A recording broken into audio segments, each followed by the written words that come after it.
Hello, hello.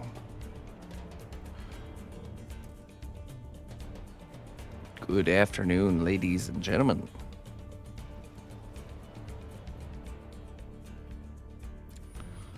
Let's see here.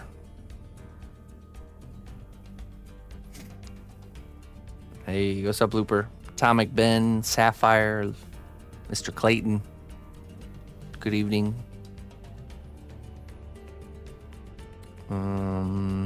All right, we're working on Captain Saber-tooth this evening, who is actually very far along in the process of almost being done even. We're going to do maybe one more round of kind of going over and adding little small details to the character itself. We're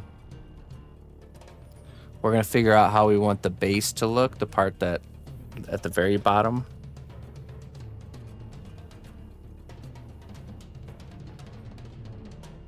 And then, yeah, that's pretty much it.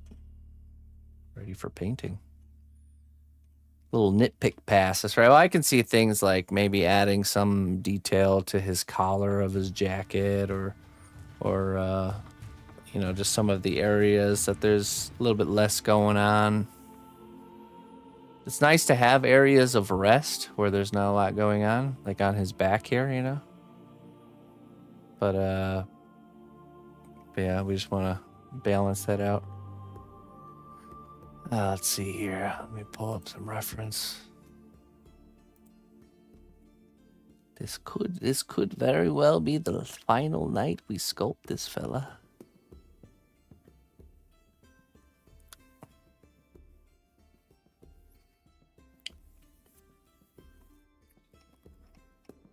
See here.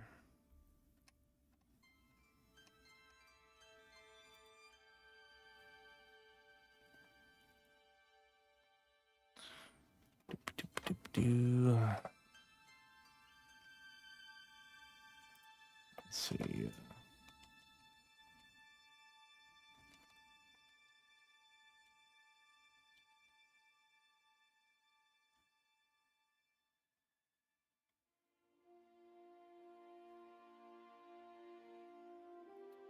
This is, you know, it's funny because this is the part of a game that you've passed by a million times, but like, go to any dock on any game and there's like those random piles of crates and barrels with like fish nets draped over them. That's kind of what I've been using as reference here.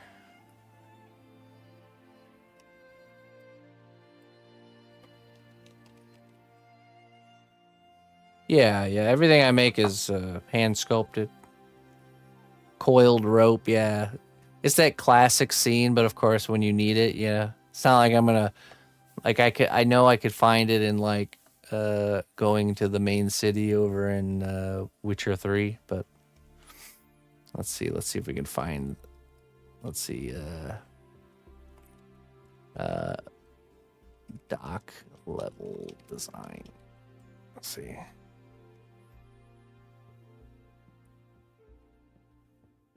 Yes. We're on to something. Hey, thank you. Thank you very much. Yep. Okay, this is exactly what I'm looking for here.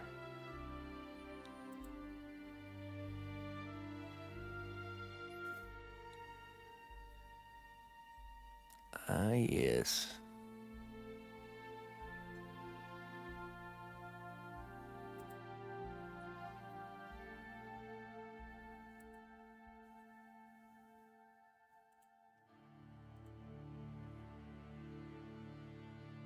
This class. Oh yeah, that one's from Assassin's Creed. Yeah. Oh, that's funny. I was just looking at some Assassin's Creed doc reference. Yes, he is a good one. Okay, that's good. Very good. This little bags of like flour or whatever, grain sacks, but I don't know if we have room for that. Let me go grab that barrel, or no, not barrel. There's another crate. Yes, here. That I actually happened to spill some resin on, but we'll should be fine. We'll just put that side. This is a crate I made for another project. Oh, and then a little money bag. We can use that too. This particular one, I'm not too sure. It's been a kind of a behind the scenes piece when I first started, and then it became an on-stream piece. But so I don't have an accurate tracker of how long this one's been going on. Let's see here. Wouldn't it be cool if we actually put this guy's base on stilts, just like a dock is? The idea just came to me. Really, even just one post, but have this dock platform underneath his feet, and then he's kind of up. I wonder if we should do something like that. Let's see. Do I have a thick? I think I do have a really thick dowel rod.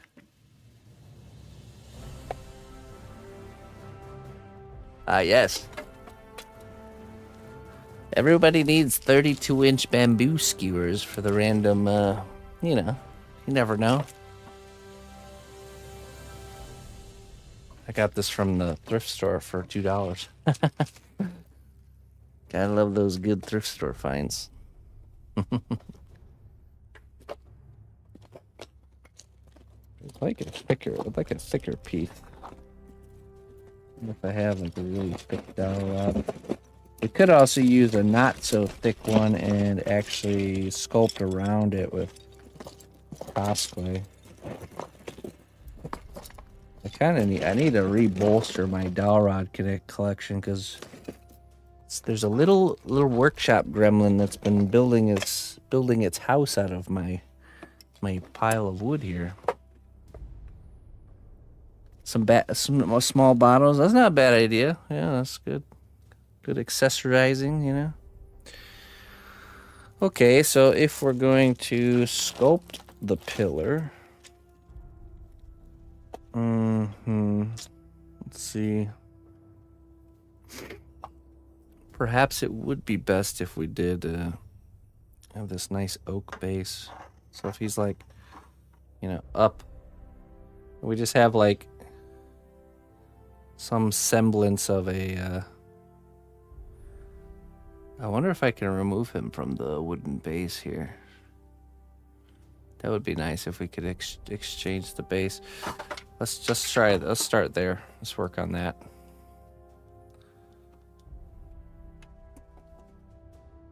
It'll show them bamboos. I want to grow bamboo in the garden. It's extremely invasive, though. I'm not sure my neighbor would appreciate a giant 6-inch round bamboo shoot coming up the middle of their yard randomly one day. Oh yeah, we can use our barnacle mold to barnacle up the post. Yep, okay. That's definitely the direction. It's definitely beyond the scope of this project 100%, but we gotta do it. It's not that much more. Where's my palette knife? Hold on. Hey, what's up, glowing?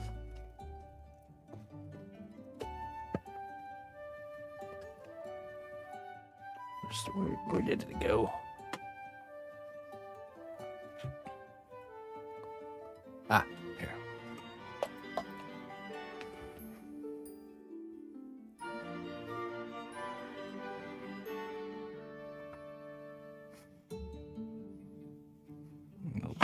Pry bar action here.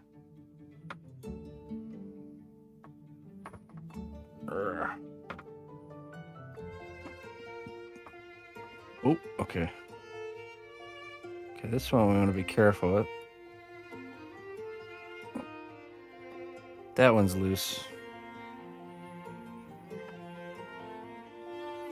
Yeah, here he is so far. He's gonna be holding poker cards, by the way. If we can remove him, we can certainly come up with a really nice base. can't remember how I secured those. Ah. Aha. Well, those aren't going to pry up. And now I got to find a hex bit head. Nice. Classic past me, always shooting. Past me, shooting present me in the foot, and present me laying traps for future me. There we go. That's how it goes. It's just an endless cycle of self-sabotage. Okay. Let me find this, a hex. I could always use an Allen wrench if I can't find the proper drill bit.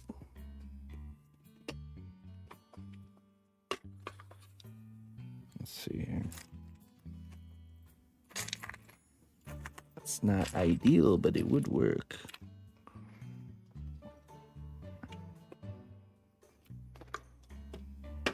I think I had a clever spot to put little drill bit adapters too. That I have no idea where. Oh, you know what? Here's a little multi-pack. There's got to be something in there. Ah, yes, this should do it. Oh, I got plenty of every single purchased furniture Allen wrench. I can't throw that stuff away. I just can't. I don't know why.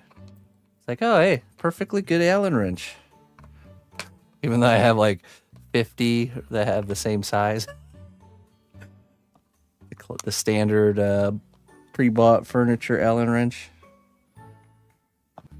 Can't just throw away a perfectly good Allen wrench. I don't got it in me.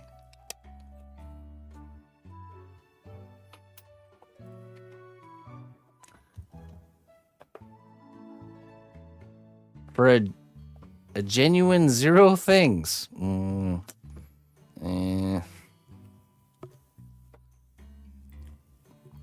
6 books, no sequels. Okay. All right, hold on one second. I just have to grab something really quick. Let's see. National Society Field Guide of North American Mushrooms. 1. Giants. 2. Trolls by Brian and Wendy Froud. Okay, 3. Let's see what we got here. Oh. I mean, does this count? Celtic Tales, Fairy Tales and Stories of Enchantment from Ireland, Scotland, and Brittany. Aren't all these ones considered books, though? Each of these tales? Hold on one second. Let's knock out this list really. Tricksters, The Sea, Romance, Quests. Oh, no. Okay, here we go. The Clumsy Beauty and Her Aunts, Master and Man. The Kildare Puka, Little White Thorn and the Talking Bird. The Giant's Stairs and the Witch's Fire. No, the Witch's... Yeah, okay. The Seal Catcher and the Selkies. Soul Cages. Okay, here we go. There we go. Sorry, I just had to get up and get something really quick. That's all I could come up with from the top of my head. Okay, see here. I will collect my prize now.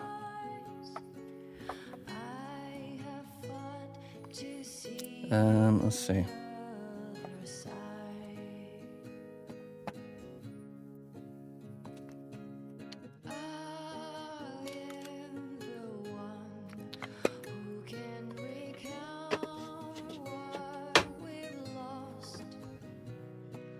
From the top of my head.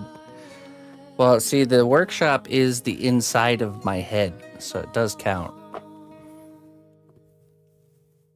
It's just the physical embodiment of the inside of my head. That's like saying if you study something and you take notes and you use those notes, that it doesn't count, that it's cheating. What's the point of taking notes then?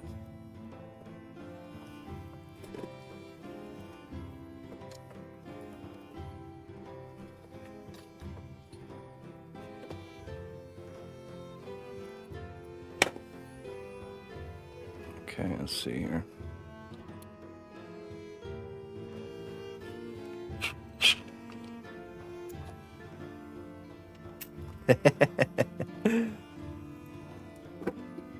My reward, please.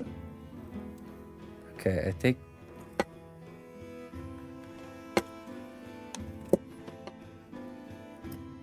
Maybe one of these is the right size. No.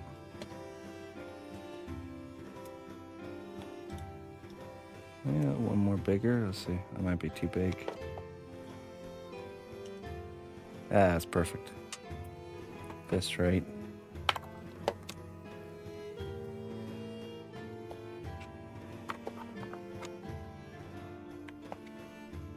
All right. Thank you. Thank you.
Okay.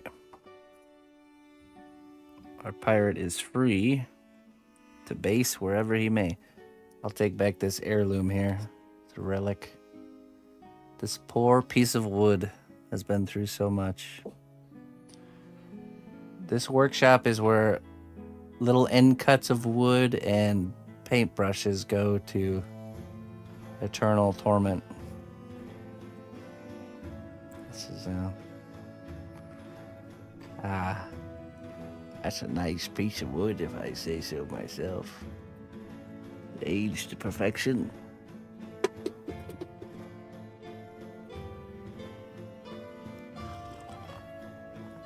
Lumber, limbo, and brushes. Okay. So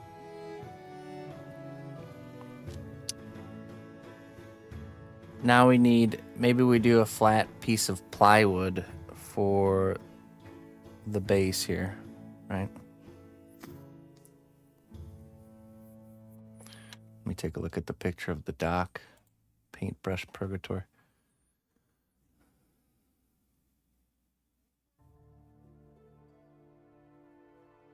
Yeah, so we have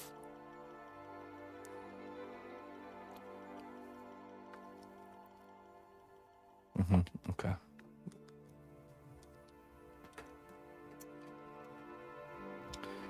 We have paintbrush purgatory, no, not paintbrush. What was I gonna say? We're going for a small footprint approach here. I need a piece of wood. Maybe not thin plywood though. Maybe like a 1x. Let's see. Do I have? I wonder. Oh, rummage around in my. Oh, I think I see some plywood. Not too thick, not too thin piece of plywood. It might be perfect. Ah, yes. Perfect.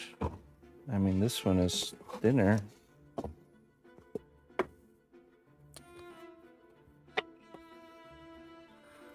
Do I have anything else? Alright, that's a nice piece of wood. This one looks thinner, or is it the same? It's about the same.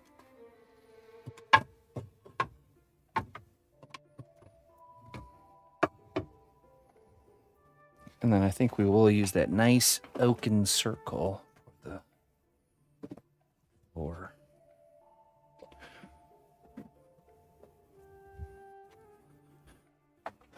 Okay.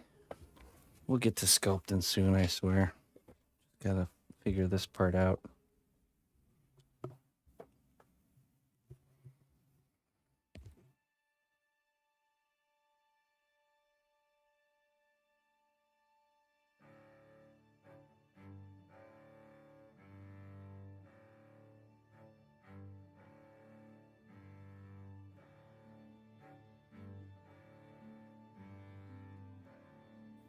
So I have this one.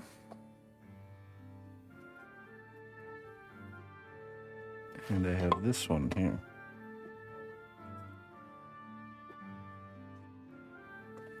Which, I mean, I'm kind of leaning more towards this one because I'm not sure we need this much thickness. But then again, a boat dock is a little bit thicker, isn't it?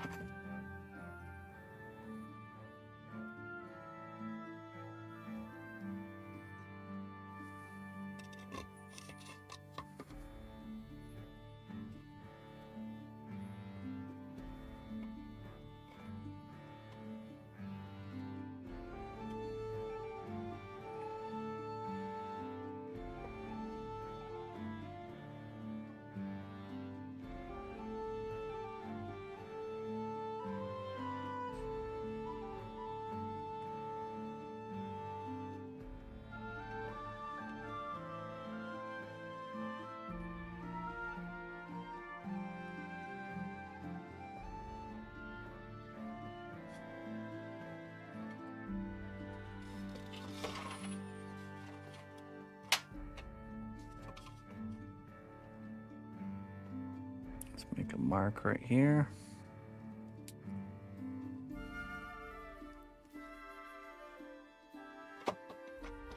Or maybe here, like this is the edge of the dock here.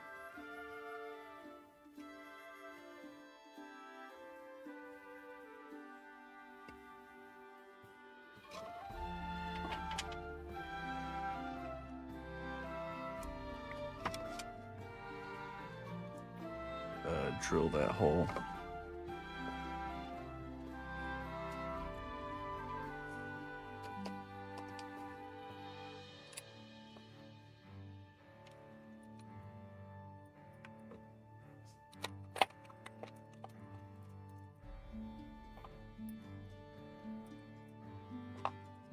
Maybe this one.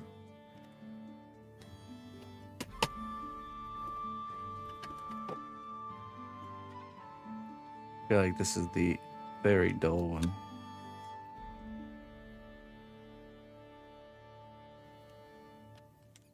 Hey, thanks, Jammo. Yeah, we'll change this. We'll either do something over it or we'll kind of carve the wood to look like the plates of the dock, you know what I'm saying? This piece of plywood is just for the support. It's just a base piece. It's not too thick and it's not too thin. Gives us just enough to kind of to work with. Because the idea is here we're going to have him up on a dock. And then we're going to have like a post going down to a lower base. That's going to be kind of a smaller deal, I think. I don't know. We'll figure it out.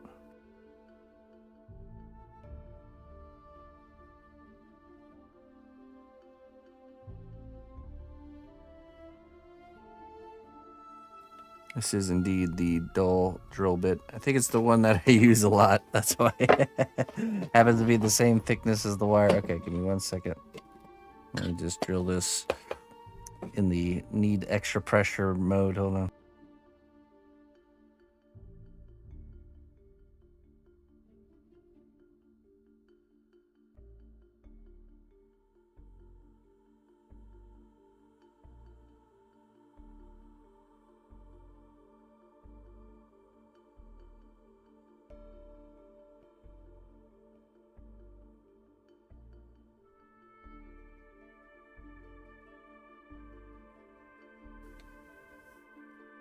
Okay, I should certainly replace that drill bit at some point.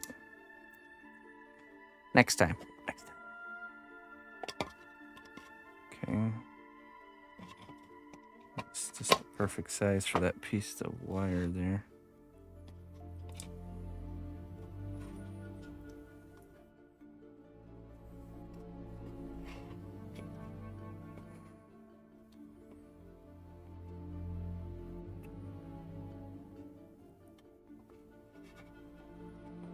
Okay, let's see. So then we have... I obviously don't want to make the whole dock, so we need a good kind of like... I always like making it like the part that didn't render quite yet. So let's do... Let's do kind of like our...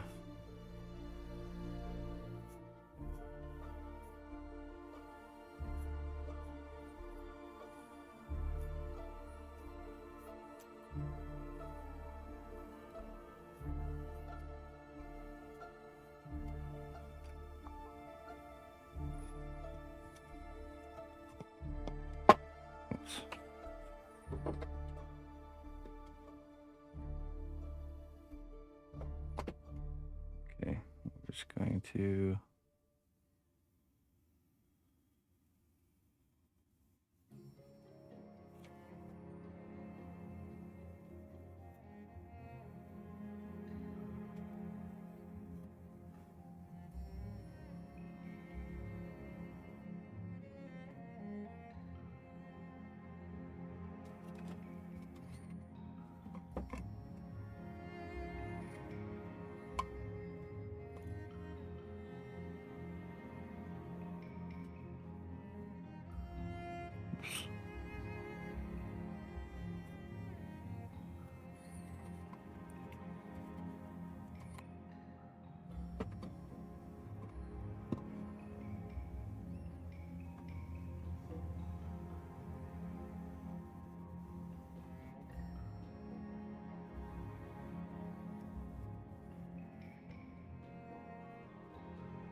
Okay.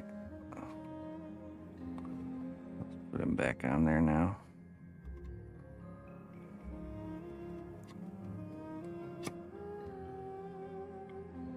Okay, then we're gonna have like kind of tapers off. That one. Cut.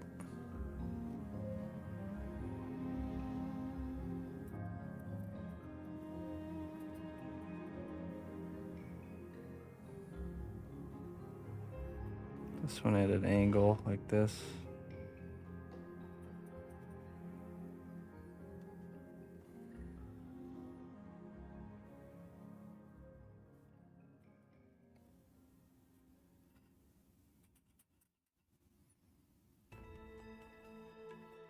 This one away back over here. And this one.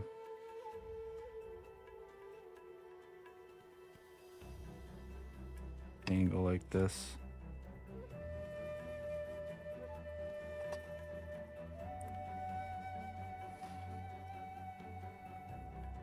Okay, and then over here.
Okay, so now we cut this out with the saw.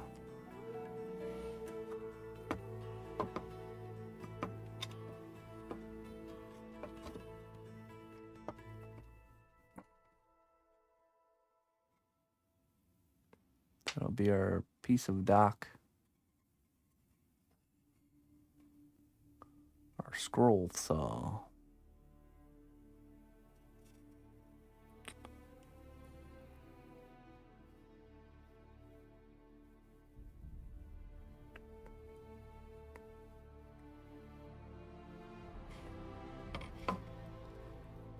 I might just carve that. I might end up just carving the dock into this base. Could see that.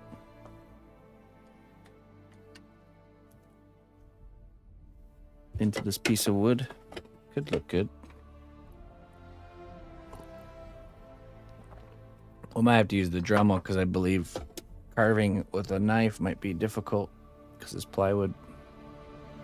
All right, I'll be right back. I'm gonna cut this out outside so I don't have to clean up the sawdust.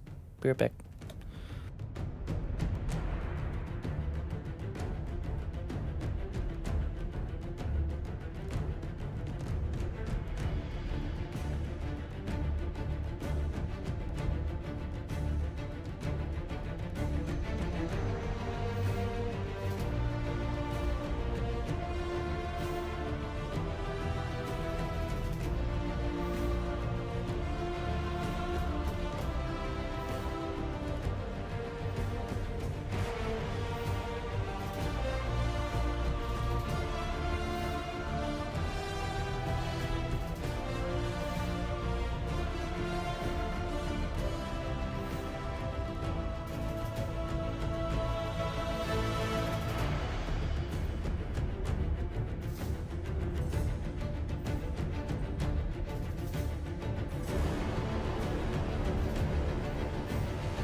All right. A piece of dock. One piece of dock, please. Oh, you are, sir. Oh, thank you very much.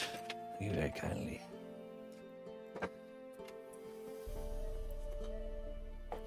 Just what I ordered. Much easier to clean it up outside. You know how you clean it up? You don't. Let the sawdust decompose back into the earth from which it came.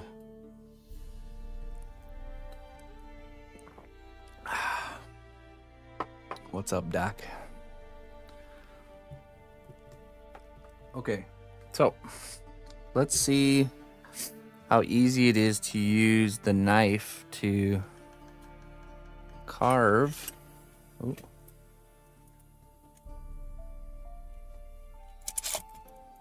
Let me find this one. X-Acto knife here.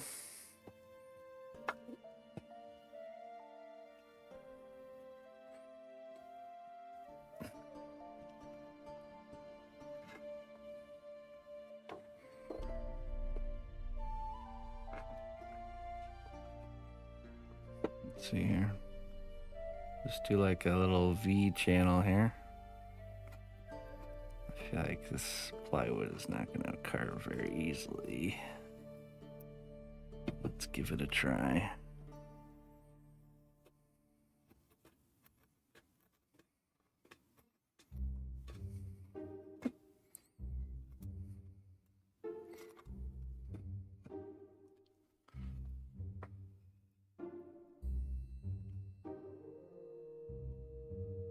Just you know, ripping off a chunk of the workshop for a base.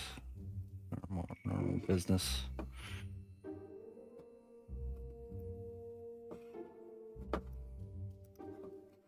This is going to be the dock for our pirate fella here.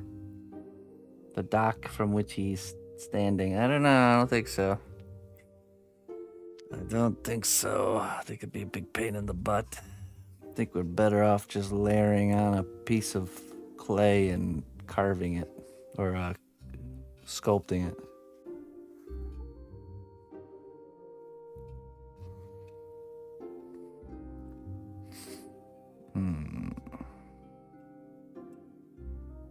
Would it be easier? That's the question. I think it would actually be easier to sculpt it. No, I could use the Dremel, but it would create a mess. Sawdust everywhere. And I'm thinking also, it's not just about doing these lines, but it's also about doing the texture in this wood here. You know what I mean? Because we'll want to texturize this. And it's just, this plywood is so hard. It's got like a hard finish, you know. It's not, this side seems to be softer, probably softer wood. I think that's how it looks like they layer it that way. Hardwood, softwood, hardwood, softwood. So, I mean, this one feels softer. Definitely seems to carve a lot easier, this one. Maybe it's just a mixed bag. You don't know what you're getting softness-wise.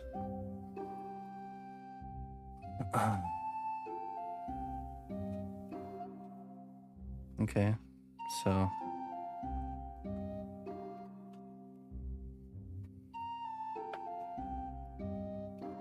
let's just slap some clay on there and do some more wood grain. Well, I do love me some wood grain sculpting. Sure do. Need a fresh box of clay here. Now here.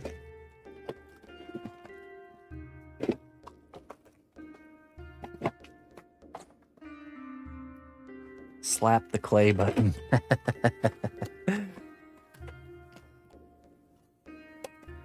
Play the smash button.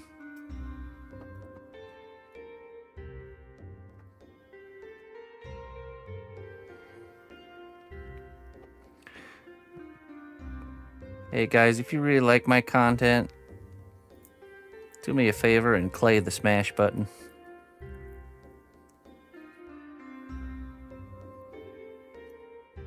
Thank you guys. I appreciate it.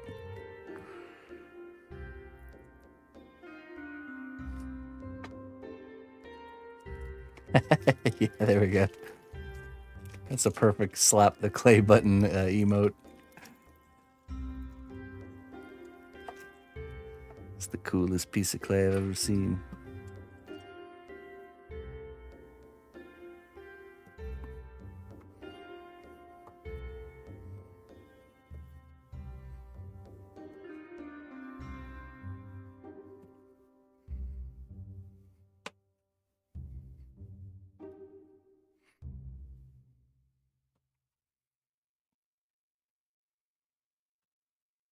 I'm not 100% sure about the dock part yet, but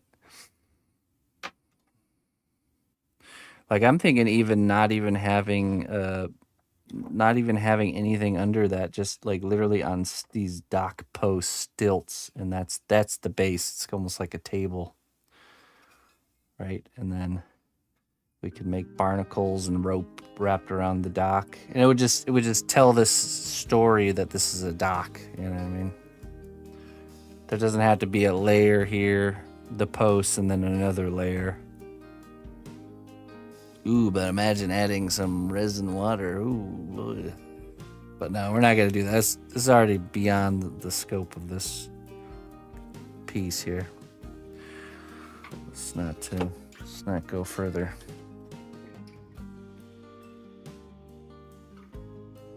And a tied up boat. Let's add a few workers on the dock carrying carrying crates on their shoulders, you know. I did pour the rest of that, yep. It went well. It's all hardened up. I did a second pour, and this time I just ignored the instructions and just did the rest of it, like full on deep pour. I felt it was curing slow enough, and it wasn't even getting hot when I did the other one that it was just I just went for it.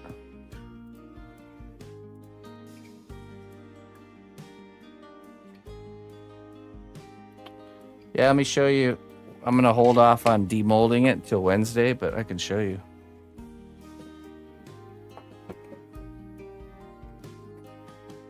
It really turned out good.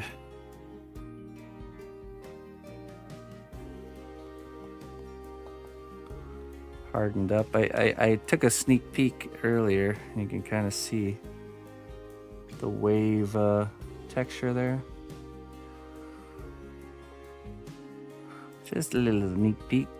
Oh yeah, I can tell.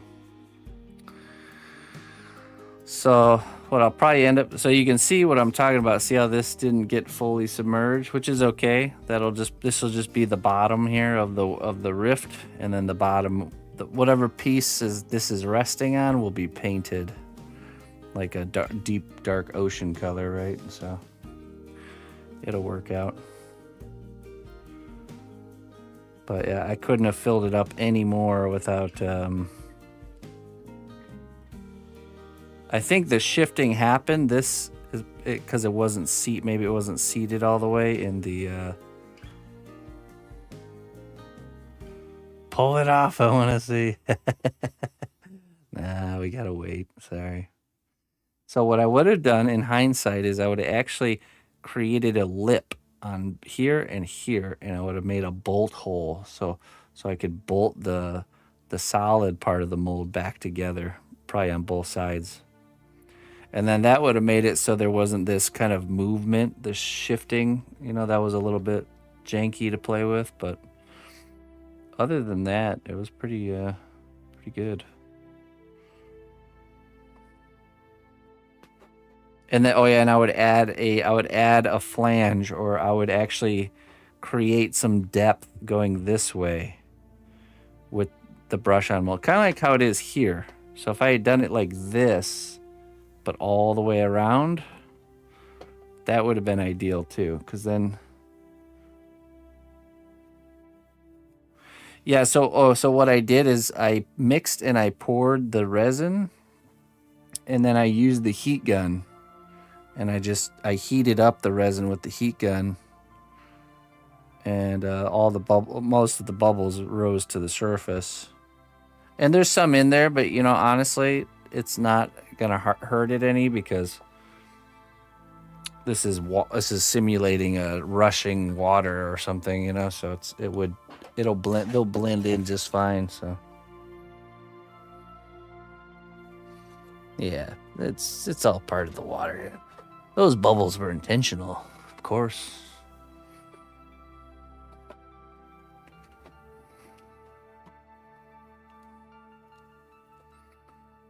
That was my intention, to leave some bubbles behind for realistic effects.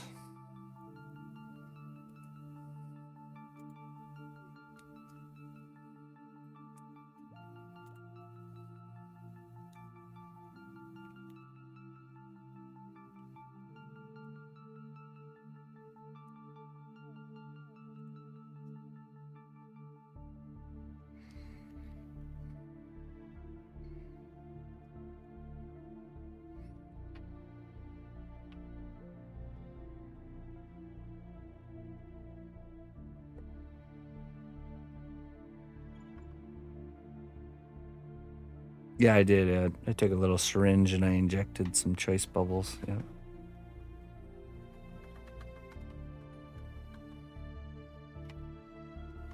7:10 p.m. in class.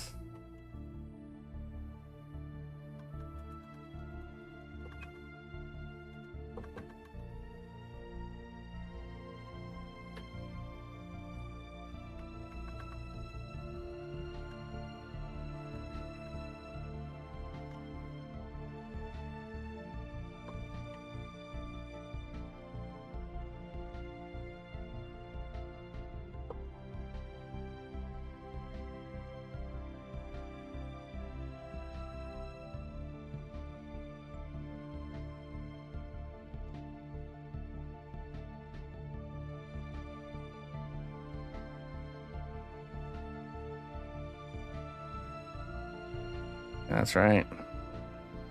7 hours. So I think it's 6 hours difference now during the time change. Yeah, 6 hours right now.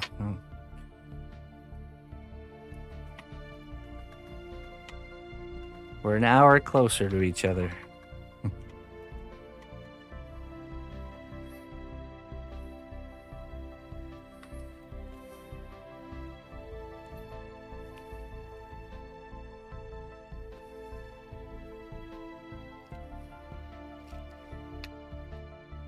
Much warmer.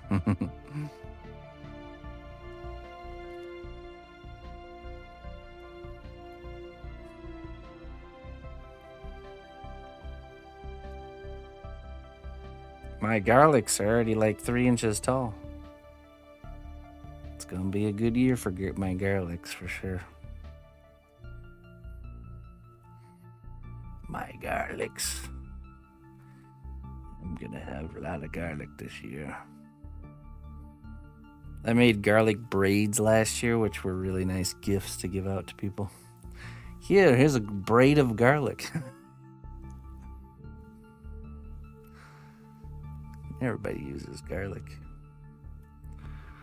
And the old school braided garlic presentation is pretty nice.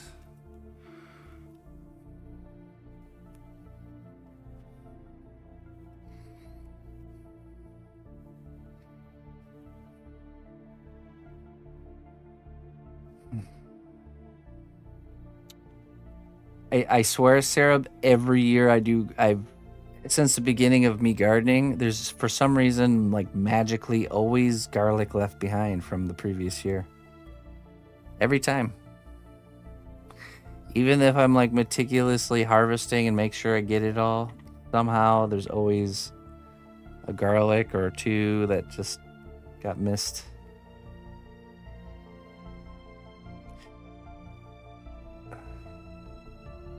Smoke some garlic. Well, I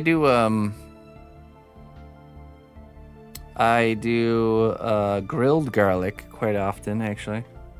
Where I'll grill a whole head of garlic. You chop the top off the garlic, the whole like bulb of garlic, and then you just drizzle in a little bit of olive oil and then add some like Italian spice in there.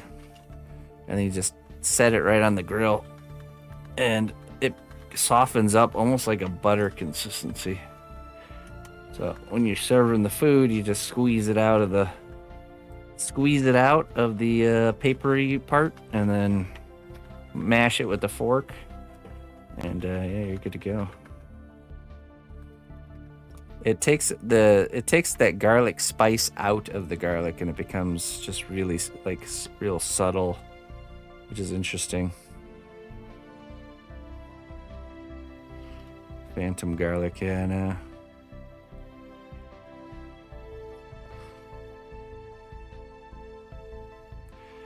Yeah, seriously. So I had a whole bulb of garlic got left behind, grew, and every single clove becomes its own garlic plant. So I was clearing the beds and I harvested that, and you can just you can grab it and like split it up and like separate them and kind of spread them out.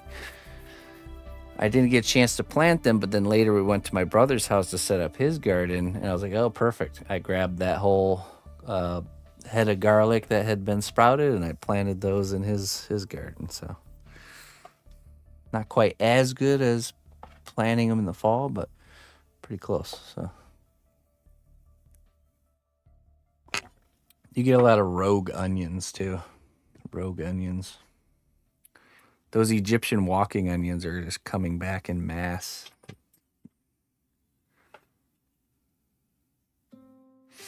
Me too. That's what I got so far this year. I have that, and I have the giant mound in the back with the hugelkultur method. This will be the second year for hop and for Jerusalem artichokes. I also planted my potatoes last year, and we're going to see how well those kind of come up on their own. That's another one, too. If you plant potatoes in an area, even if you harvest them all, you're guaranteed to get potatoes back. There's that little tater that survives the winter. Becomes a whole plant the next season.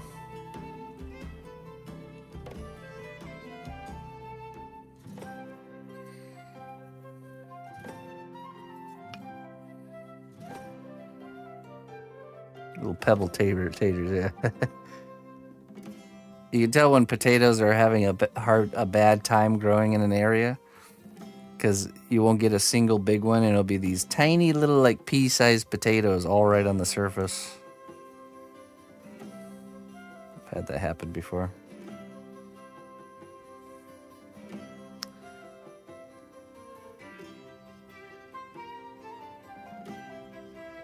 Oh yeah.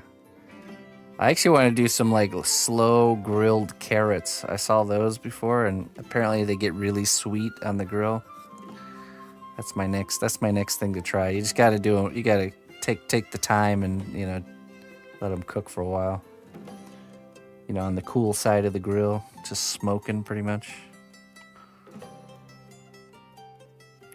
I do avocado a lot. If you ever get, it's avocados, you either get them and they're like either gone bad or they're like not ready. It's like hard to find the in between. You can take an avocado that's not ready and slice it in half and stick it on the grill. It'll soften it up and make it ready real quick. So, and then I'll usually cut up some onion and skewer it and throw that on there too.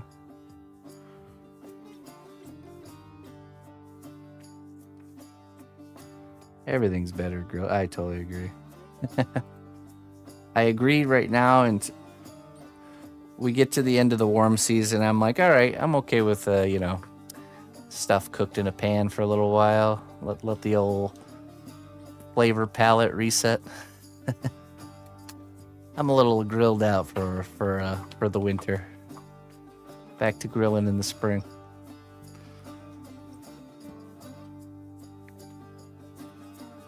Are you talking about carrots with a honey dredge? Yeah.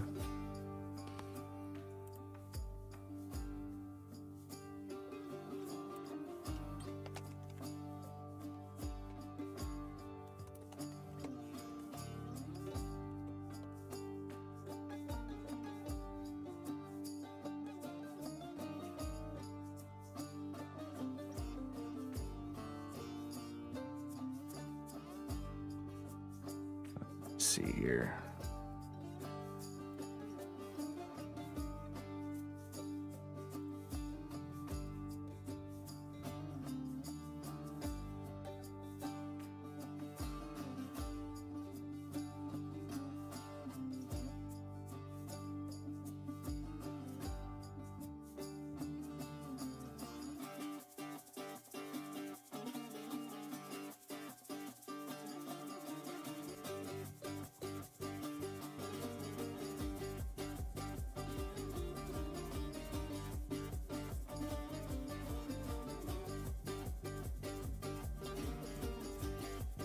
Pebble fruits. Interesting. I don't even know what a pebble fruit is. Pebble fruit. Fruity Pebbles comes up.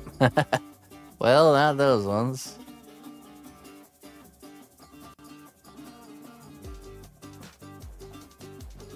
Types of stone fruit.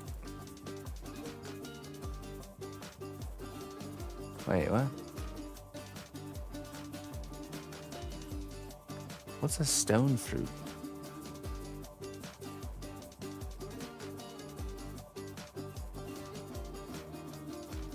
Those green, yellow, red ones. Everything's about Fruity Pebbles, the cereal. What is pebble fruit?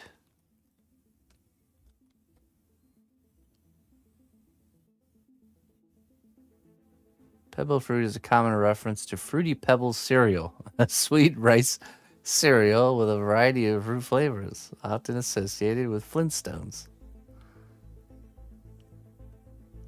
Pepper fruits. Okay, I don't know. Oh, pepper. Oh my goodness. Pepper fruit. Like just bell peppers? Pepper fruit. Yeah, that's just peppers. We just call them peppers. Paprika.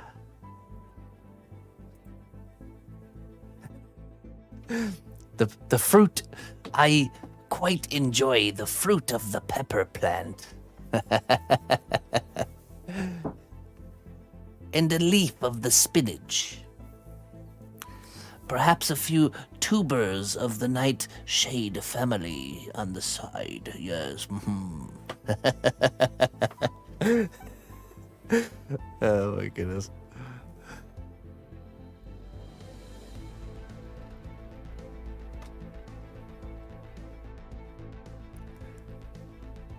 Oh, you know, I totally forgot about my potato fruits. Oh,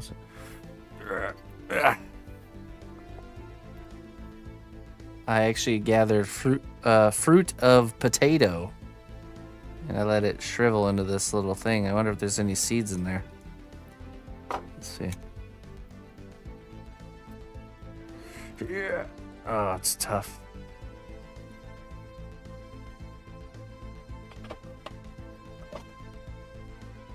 I gathered 2 of them.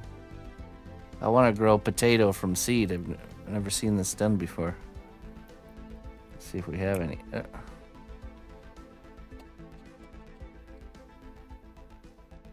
See any seeds?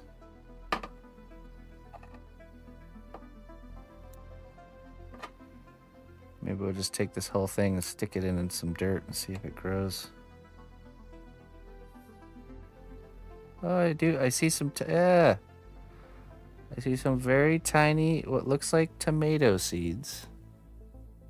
Right there. Interesting. Okay. Put those right here. Let's plant those in some dirt. I'm curious. Gotta discover a whole new variety of potato with my potato fruits.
I do love a delectable selection of gentacular specimens.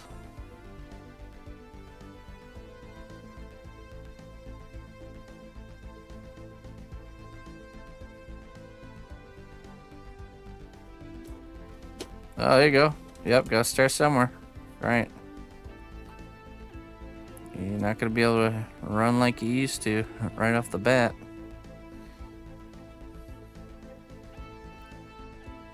When you have a child, you realize when we're children, we literally run everywhere. Point A to point B, everywhere. Now, just imagine doing that on a daily basis. Just every time you need to go somewhere, even if it's like to the kitchen, just sprint there, like full on sprint, and then like jump up and down. Anytime you're standing still, just be like jumping up and down. You know, roll around on the floor, get back up. I don't want to. It's no wonder, man. Seriously, it's no wonder. It's like, oh. If you would just spend one day acting like a kid acts, you would be beat. Your body would be broken. Hey, Mr. Greg, how you doing, my friend? Good evening.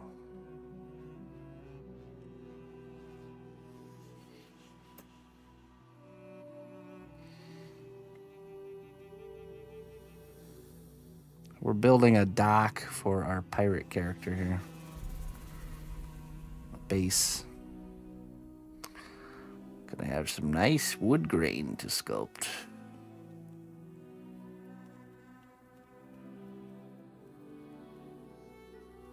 Oh, that's right. You're doing the woodland gremlin. All right. I'm excited. I'm excited to see how you do. Robot class starts this Sunday.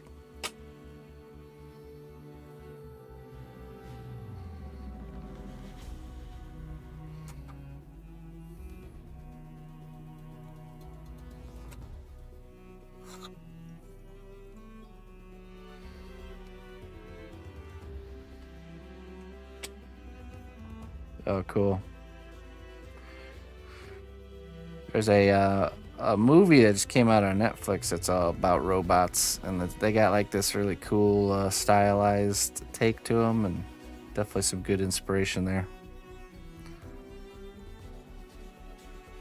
Can't remember the name of it, but it's good. Has what, Chris Pratt in it? What's his name? Guardians of the Galaxy guy.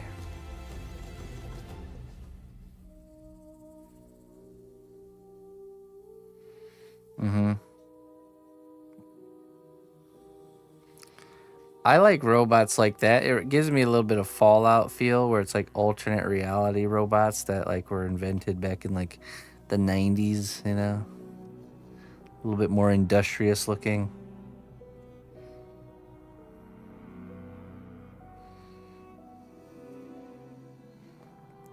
That's a good old rusty robot reference.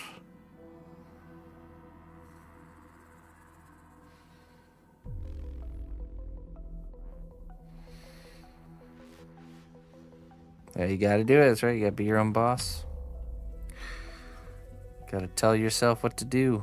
No one else is gonna. And you have to accept the fact there's gonna be many times where you just don't want to. But you're gonna say, you know what? You're committed. You're gonna do it.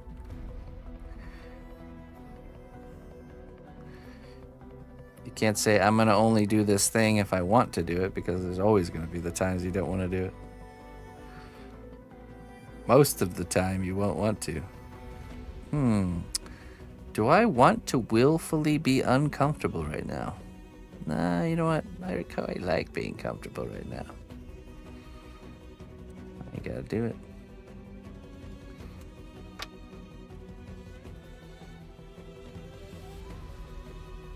Yeah, exactly. Yep. Yeah, I watched it. It was a good movie. It's a really good one. Although it had literally the identical plot of Ready Player One. Like, almost... Like, if you watch it... Watch it with that in the back of your mind, and you'll see, like, almost every major plot point syncs up with Ready Player One. Which I liked it. I liked that movie a lot, too.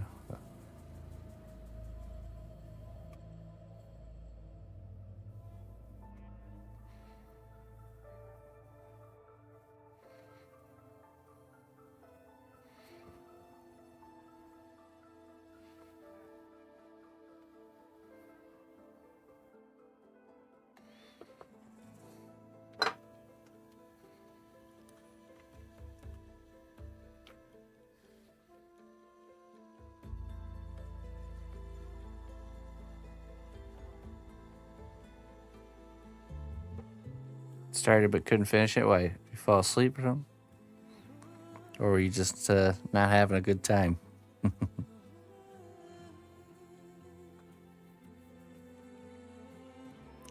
Mickey 17? No, I haven't.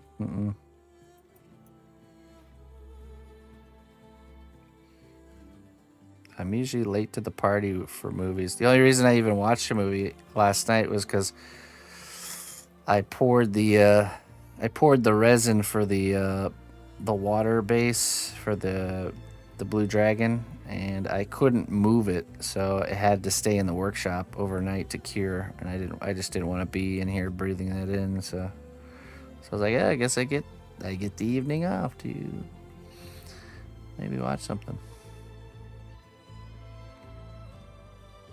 Maintenance on one of my properties. Good old late night emergency maintenance, huh?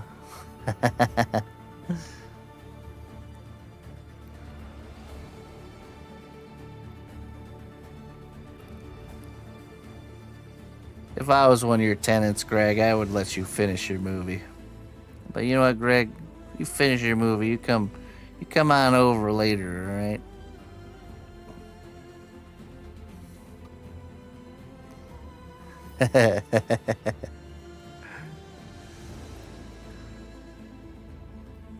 I think in my 5 years, I've only called maintenance maybe 2 or 3 times. The second time just happened because our oven was 3 of the burners were out, and I finally was like, you know what? I'd like to have more than just one burner here. So I finally gave in and called them. Funny thing is, I already knew what the problem was, and I knew how to fix it. But when I looked up the part, it was like $40 for the part. And I was like, yeah, I'm not gonna do that. Oh yeah, that's right. I forgot you changed over to Airbnbs. Yeah, that's a little bit different, isn't it? A little bit more urgency there.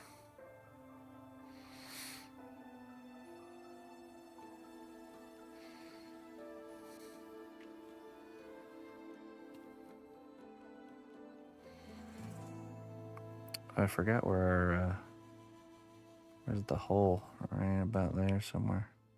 See if I can eyeball it. Nope, nope, nope.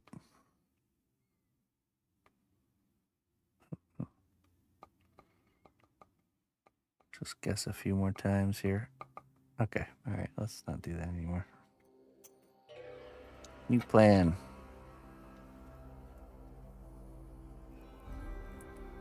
Oh, it's close. It's right there.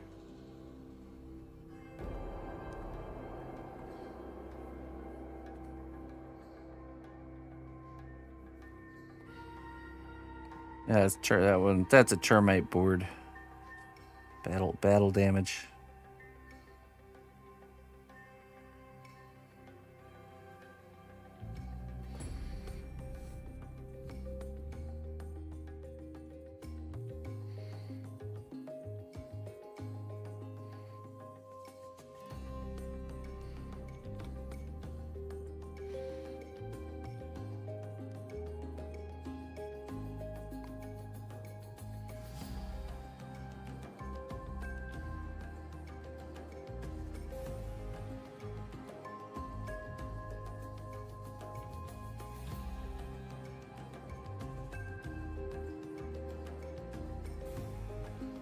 All right, let's start tackling each board one at a time. Let me look up some HD dock board reference.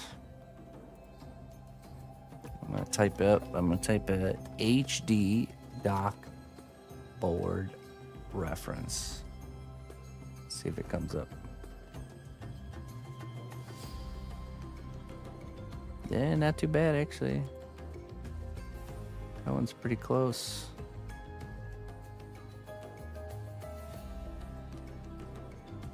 Let's see if the image size is bigger here. Ah, yeah.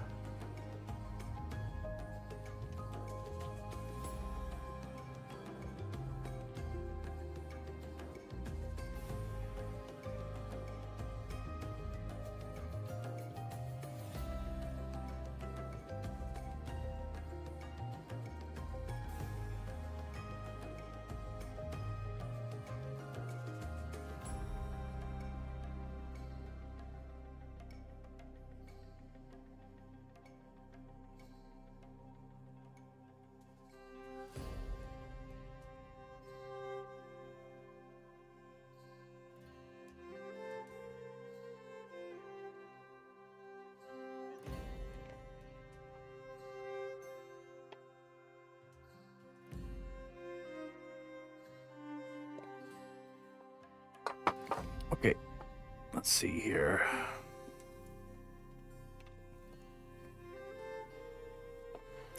Let's start with this one.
It's one deck board done.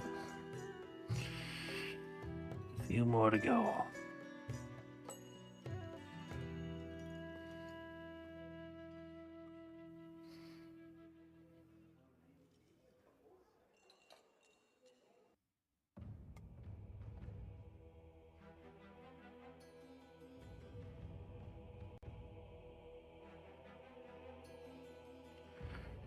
Okay, this one will have a little character.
Hey, what's up, Lux?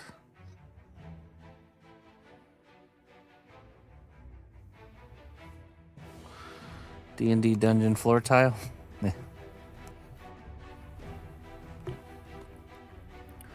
There's actually this elite group of millionaires that commission sculptors like me to assemble parts for their 1/6 scale D&D playthrough.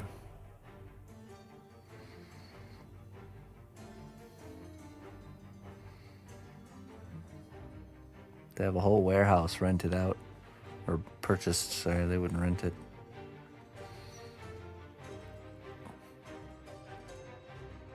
You know those little cherry picker things that people use to get to like really high places, or, you know, electricians use to reach the telephone poles?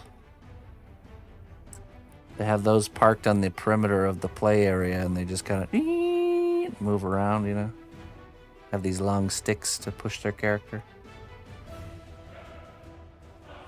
Am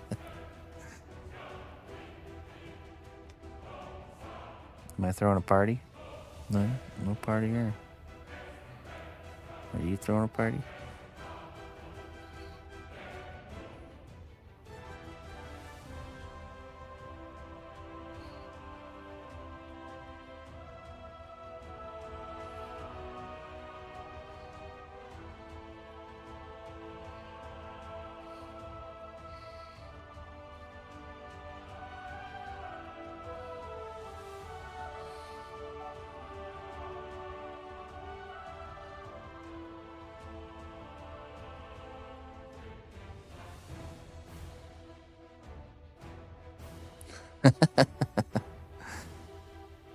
I'm serious.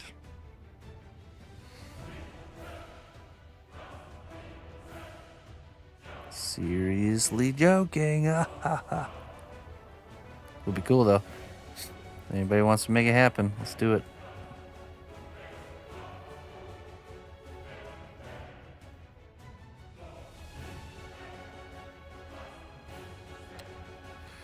This is the dock for our pirate guy here. This guy. This fella right here.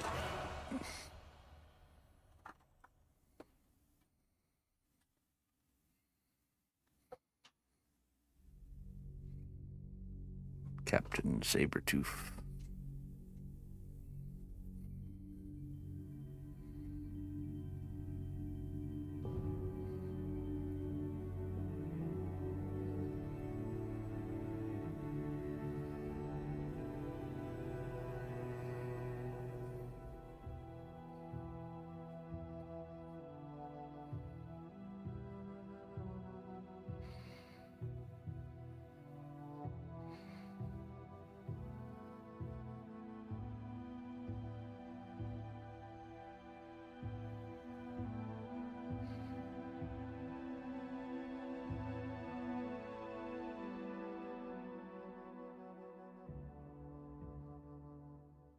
Commissioned work. Yeah. Pretty much everything I do is commission work nowadays. I do have some personal works in the works. I'm actually working on a skeleton pirate character that is a personal piece that's up for sale.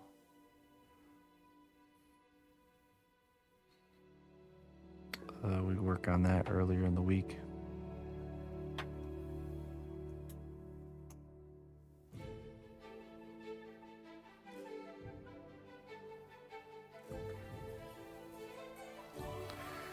Own-made moonshine.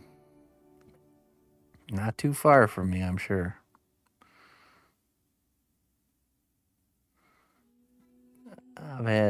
Call that corn liquor. I've had some of that. Not recommended. It's almost like it's how I would imagine if you took a big swig of gasoline, how it would feel. Just straight up gasoline.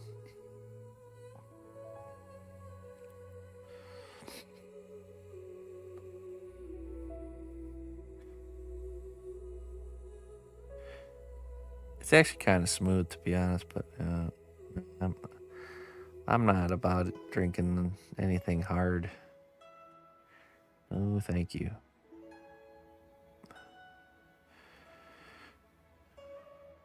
I was never into it, and I never will be, I don't think. I'm fine with a good old-fashioned, nice cold German beer.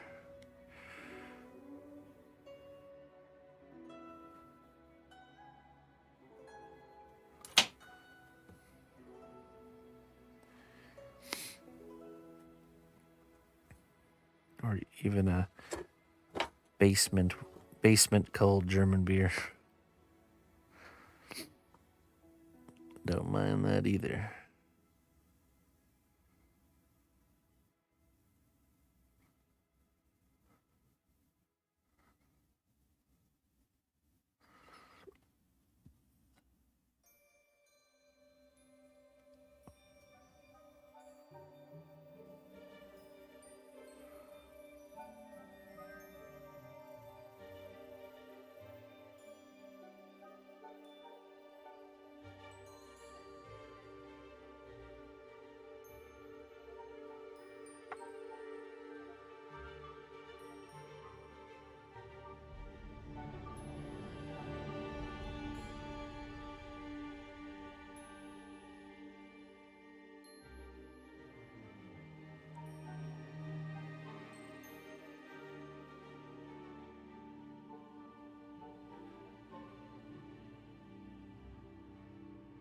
Oh, really?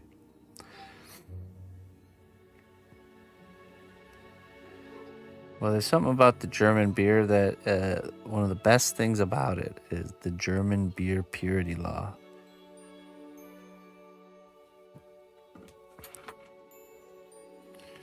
It ensures that there's only 4 ingredients inside of all German beers.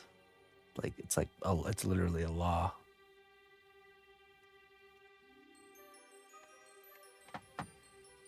The German beer purity law, or Reinheitsgebot. It's a 500-year-old regulation that dictates beer can only be brewed with water, barley, hops, and yeast. 4 ingredients. So for something to be named beer, and it's made in Germany, it can only contain those 4 ingredients. No additives, nothing. No flavorings. Because, a lot of people don't know this, but American beers, they add maltodextrin to their beer, which is just sickening. American food industry is just absolutely disgusting. Food and drink industry.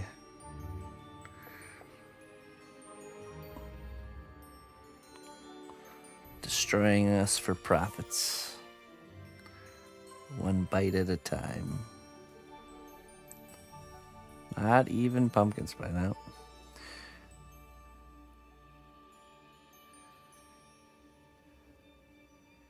You can make a drink and add other ingredients, but you can't call it beer. You have to call it something else.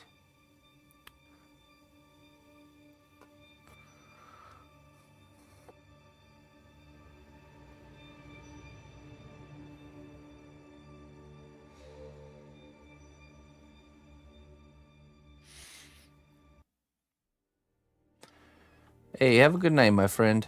Thanks for hanging out. Catch you later. This camera in a little bit here.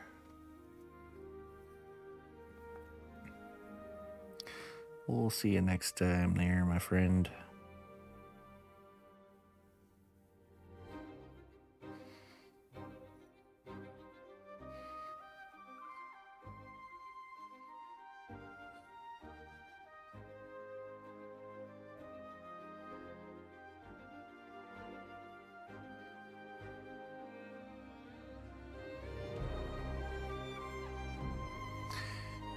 Or imported, yeah, locally or imported. Italy has similar laws, but towards the food, their food ingredients. Like you buy pasta sauce that's made in Italy, it's gonna have a similar kind of purity law involved there. Just if it says imported from Italy, then you get the good stuff.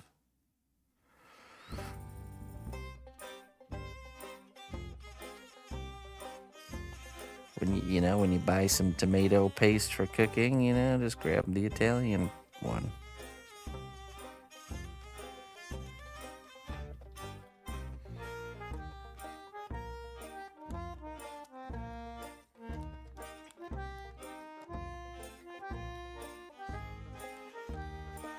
The money saved from buying the bad ingredients will be spent on medical bills in the future. Might as well get the good stuff. Pay a little bit more.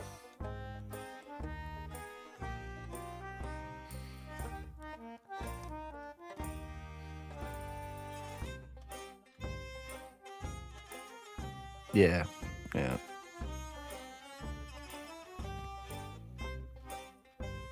Germany's really good about it. I was amazed when I went to a German grocery store for the first time. This is all you have to do. Go to a German grocery store, go to the frozen section and grab a frozen pizza out, and then read the ingredients label. It's like 4 ingredients.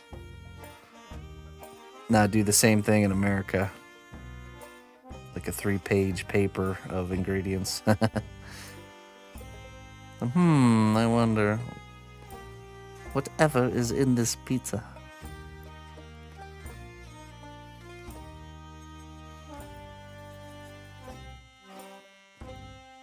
Ever thought about moving there? Nah, I wouldn't. It's more expensive to be there, of course, and with the nice, awesome regulations on food comes nice, awesome regulations on literally everything else, which would make my way of life much harder to be to exist. So, I enjoy visiting for sure.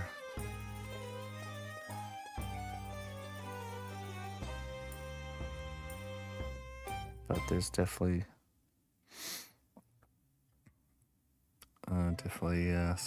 cons. You know, it's anywhere you live, there's pros and cons.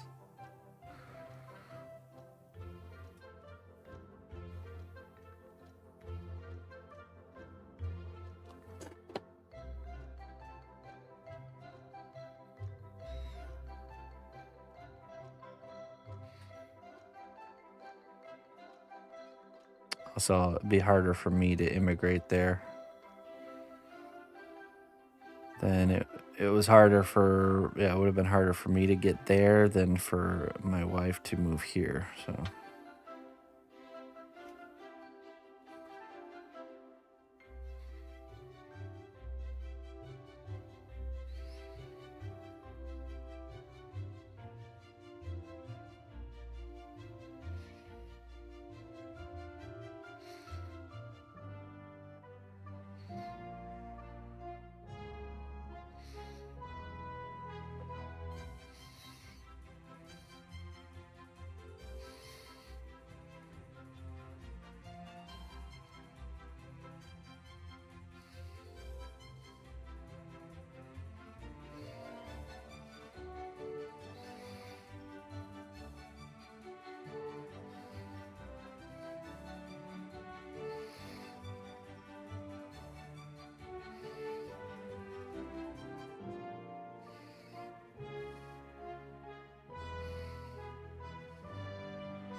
OG follow.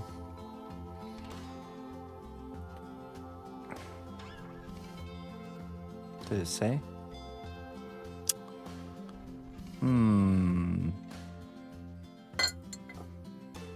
go refill my coffee.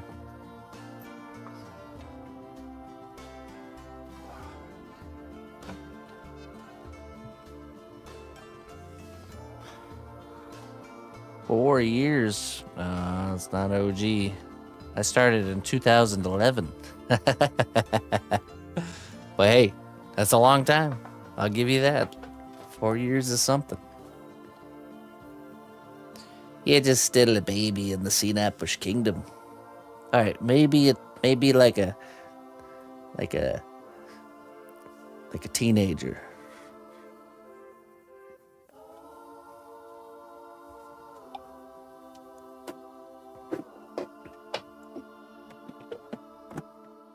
How you doing, my friend?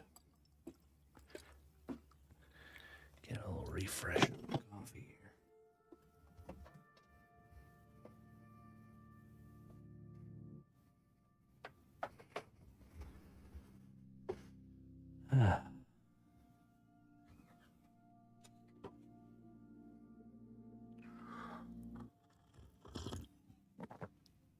Oh yeah? Slot streams, huh?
January 2020, January 7th, 2021. It's crazy that that's 4 years ago. Isn't it? The harmonica holder that holds the camera is a little bit customized. I had to alter it to fit a bigger camera. But other than that, my then it's just the headphones are the new Logitech headphones, and I used the microphone from those. This is actually a headset microphone, which is pretty awesome. And then the camera is the Razer Kaio Pro Ultra. Really nice camera. It's like a DSLR quality webcam.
June 4th, 2015. That's a long time there, Sonny.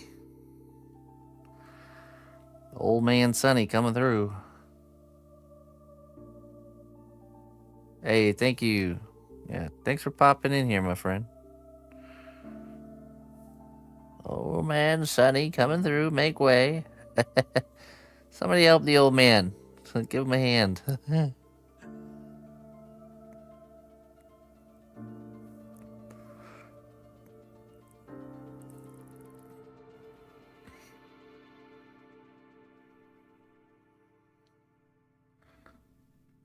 Okay.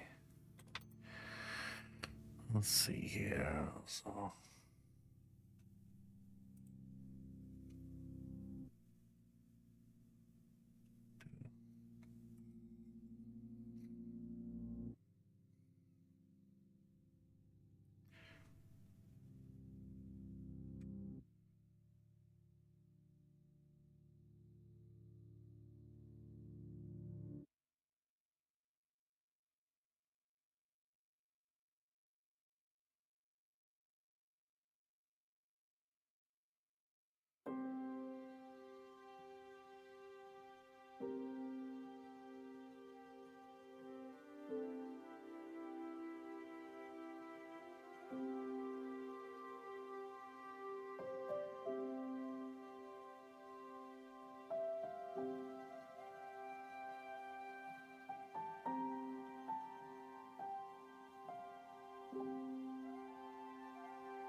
What do you think brings the most new viewers for you nowadays?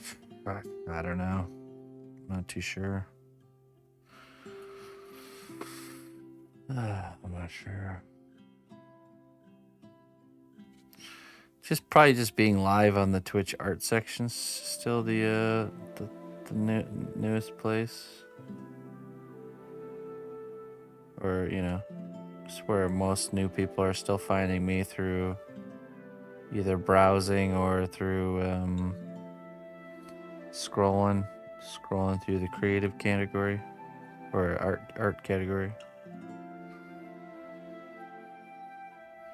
You know, we get really good viewership and numbers over on like Instagram and stuff, but it never translates to, you know, getting people to go from one platform to the next is not easy. So some people will end up here from Instagram, but yeah, it's like a real narrow fraction.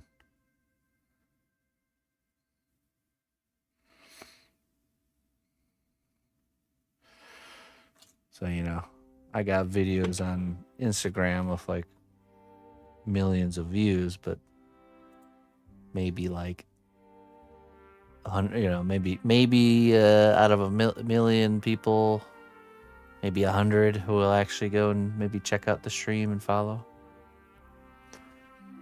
I get it though. It's just a different content, you know. Like the stuff I'm producing on Instagram is just different.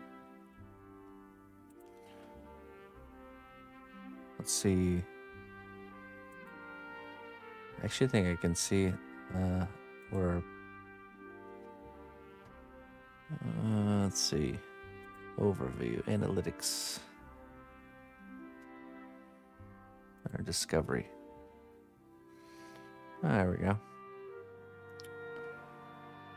So, viewership from outside of Twitch. Let's see, last month there's like 1,390 views from a direct link. So that could be from. Well, no. Here's Instagram. So yeah. So from direct or other, it says. So either someone having a direct link or something like that. Compared to views from Twitch. So that's 1,300. That's the highest from outside of Twitch.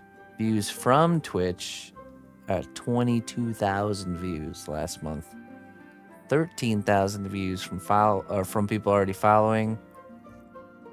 4,000, almost like 5,000 from other channels' pages. So people, I think, rating and stuff like that. And then just about the same amount from people browsing. So just people browsing around on Twitch.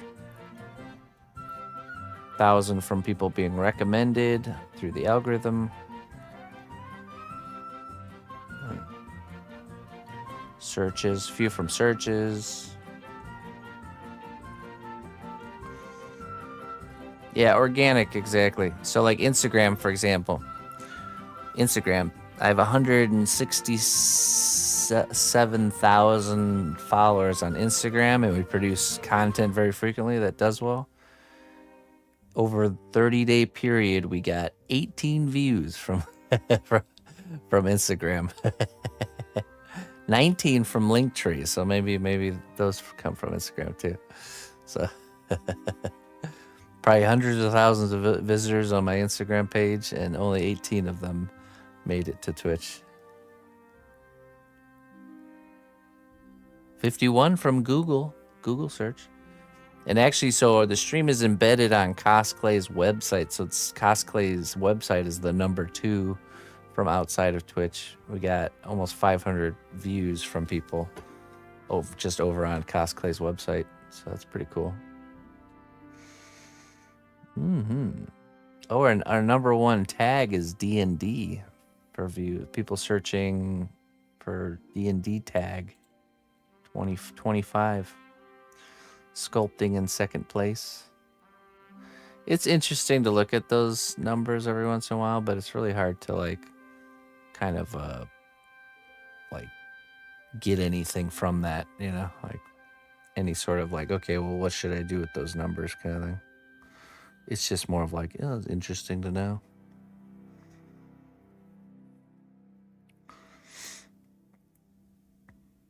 You know, when we have like special sponsored events or like when bigger streamers kind of come in here and want to show their audience something different, something unique, that's probably the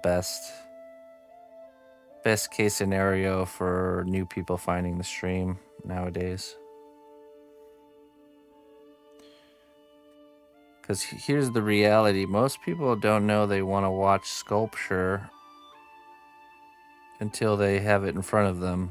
You know, it's not... And most people that come to watch sculpture now, like, they didn't go and seek it. They just happen to end up here, and then they're like, oh, I actually really like watching this. But they didn't think in their mind, oh, I really want to go watch some clay sculpture, and then go search it out.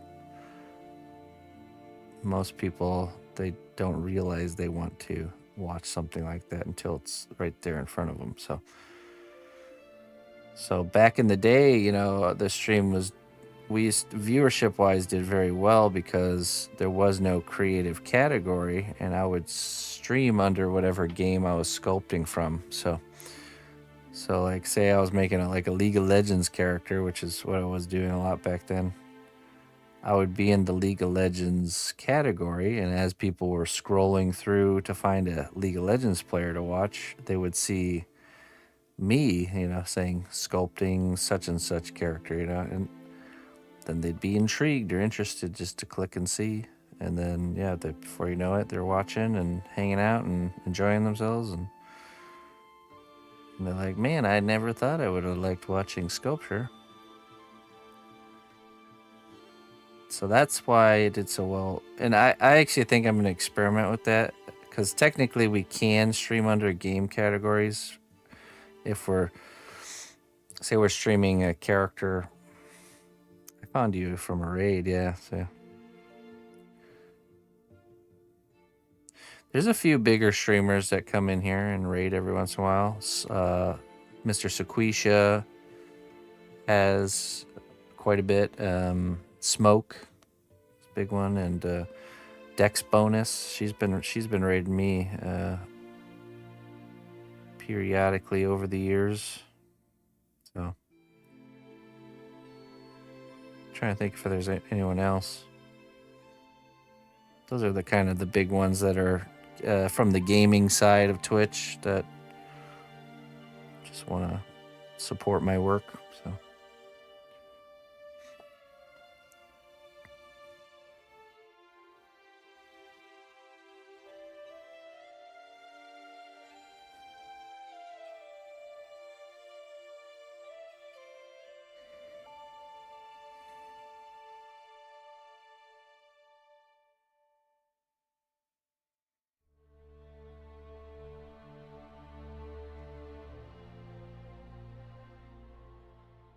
everyone gets here in different ways. Yeah, I want to experiment. Next time we're doing a game character that's from a game that's, got a pretty big category. We're going to try streaming under that game section to kind of to really put that to the test. I'm sure it works. I'm just wondering if it works nowadays like it used to. I could see it not working as well as it used to. People would see like, well, what's that guy doing? He's in the wrong category, and just not even click. Maybe not.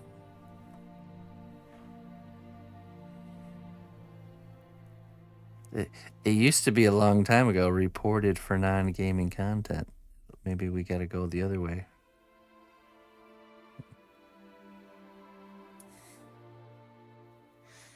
That's what people used to say back when I streamed on Twitch before there was any art category, and people trolls would come in and say that.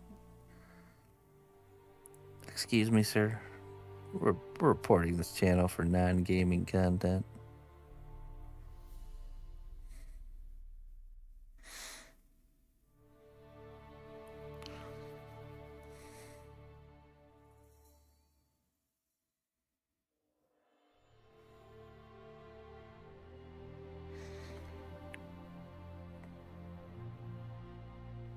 Found me on YouTube Shorts. Yeah, that's good. YouTube Shorts do okay. They don't do as good as the other places like TikTok and Instagram. I'm not quite sure how to rub the algorithm over on YouTube quite yet. I think the key is to just produce some long form content alongside the shorts. I think that's what the YouTube algorithm really likes. But right now we're just kind of making shorts content. We're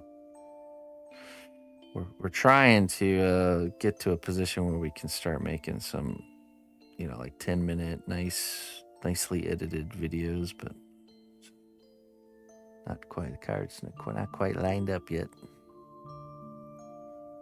Hey, Gundy, thanks for the raid, man. I appreciate it. Appreciate it very much. Hey, have a good rest, my friend. Thank you. Thank you for sending your people here. As always, hope you had a great, productive evening. Gundy, Mr. Gundy.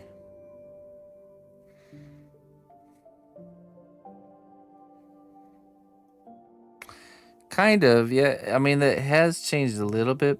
It was way more in the past like that. Like if you were viewership wise, if you were on the top of the category, more people would go to your channel because you'd be at the top of the list. But they changed it where like automatically the list doesn't sort out based on view count, but it has like a recommended list first.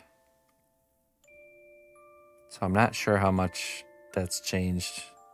I assume it's still very much like, the higher you are up in the category list, the more traffic you're getting. But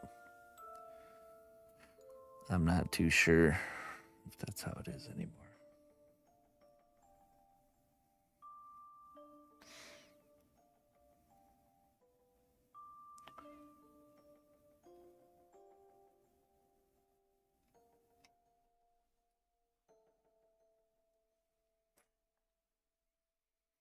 Spent most of it fixing yesterday's mistakes, but that's how it goes. Yeah, it's true. That's true. It's all part of it. Part of the journey.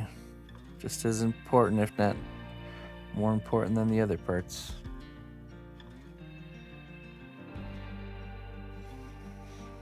Good.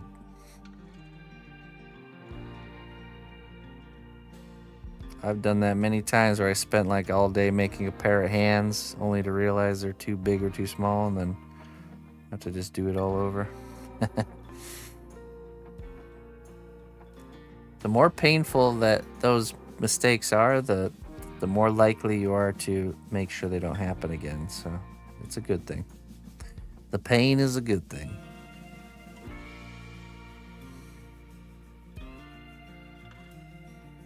I go, man, I better make sure next time I really measure those hands like 7 or 8 times.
Oh, hey, my friend.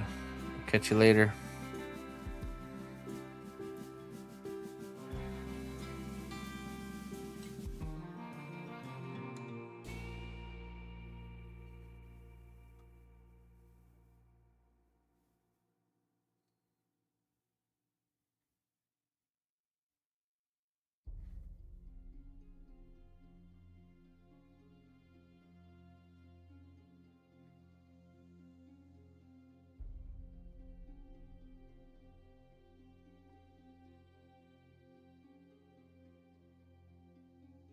How was your day there, Farrell?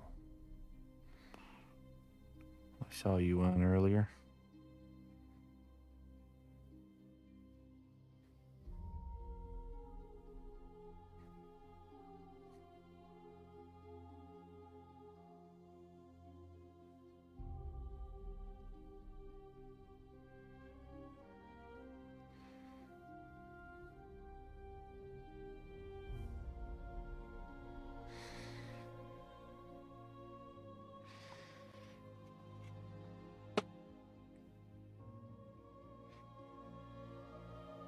All right, 1 year. 1 year stream anniversary. There we go.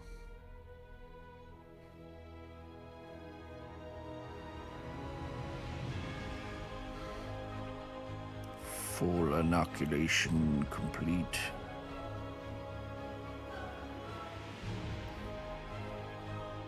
Yeah, congrats. Yeah, it goes fast. You're telling me.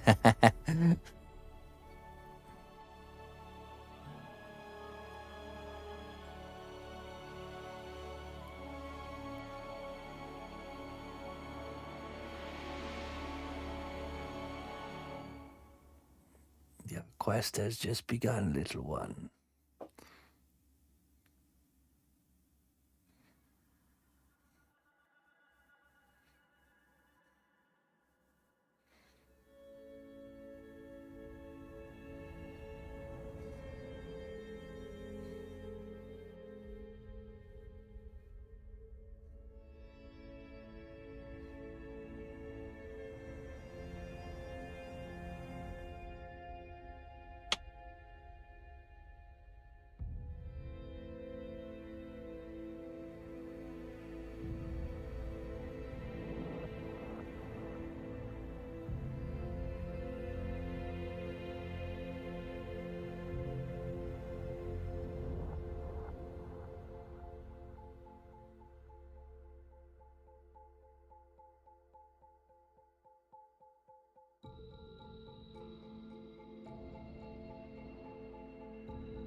I'd say 10 years doesn't feel like it went by fast, though. It's so much has happened. I'm not even the same person as when I started, you know, completely different person.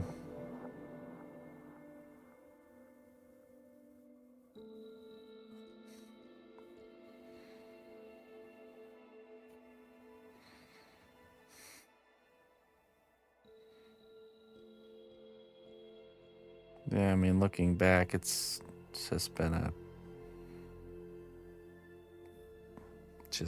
yeah, lots has happened.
Yeah, yeah, it would have. I could have gotten the wood to look better, but it would have not looked that good. You know, with like maybe if it was this side. For some reason, that other side is really like hard, like a really hard piece of wood. Couldn't really gouge into it very easily. I'd be struggle bussing the whole time. Probably end up using the Dremel tool and creating this big old mess. Actually, I couldn't even continue. I'd have to stop because Emma going to bed.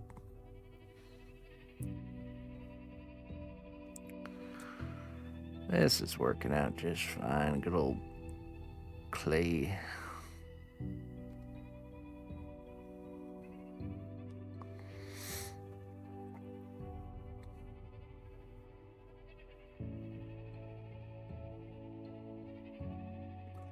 Let's do another knot hole piece.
So I found a pair of shoes today. We were at the treasure store, aka the thrift store, just looking for random things, and there was a pair of shoes, literally brand new. Like I don't think they were even worn. Maybe one time. They looked really nice, and they just happened to be my size. Okay, and then I flip over the bottom to see the brand, and it no joking. The brand's name is Nunbush. Nunbush. I was like, okay, I'm buying these. I couldn't get a clear sign that these shoes were meant for me. $7, like brand new pair of shoes, $7. I couldn't believe it. The brand. My brand. Nunbush. Oh yeah, I wanted to look that up, see what kind of deal I got on those.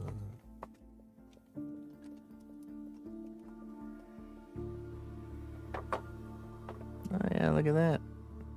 See, I knew it. I knew it was like a $60 pair of shoes. For $7.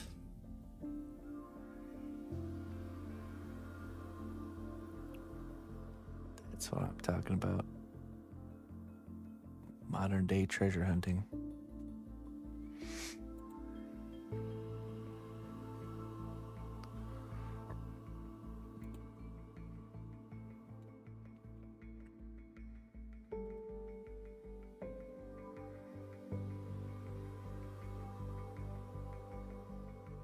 I think these ones might be the one here.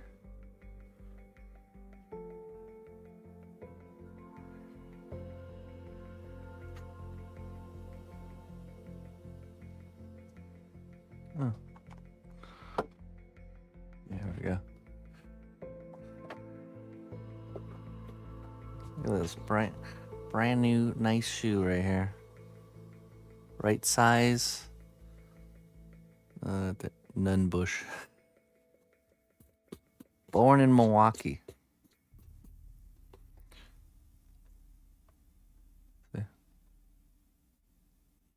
Born for me. Very nice condition. Not even a crease here at the toe. Caught him at the corner of my eye. We were on our way out to leave, and usually I don't even take a look at the shoes. That's not black. I wear, most of my shoes are brown, actually. Brown colored.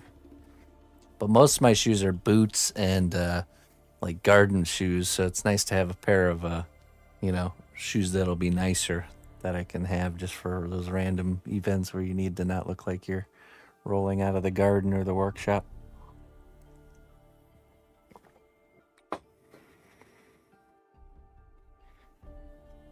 Moccasins, yeah. I have leather for summertime. I have leather shoes, all leather with leather bottoms and everything. I gotta stay well grounded. But cooler weather, it's boots. It's leather boots for sure. For sure.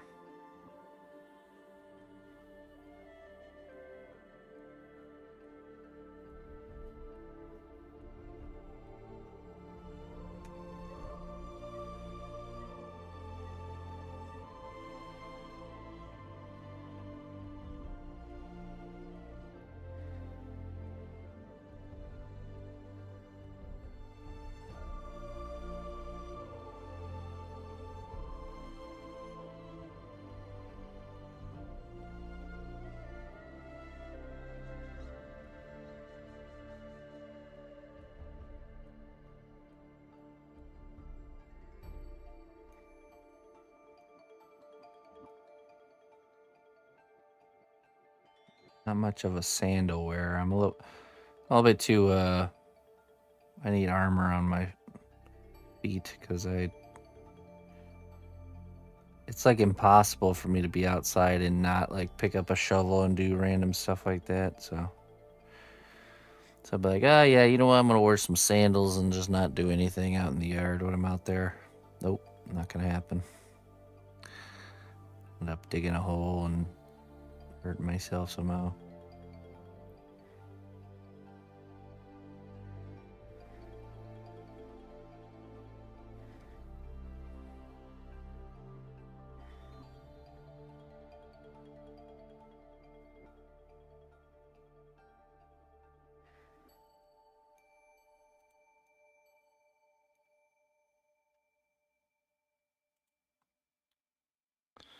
That's true. The missus does garden work in flip-flops all the time, but she's more careful than me.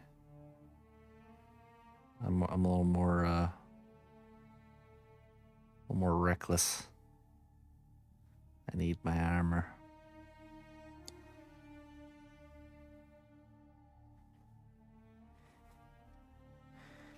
Hobbit style, yeah.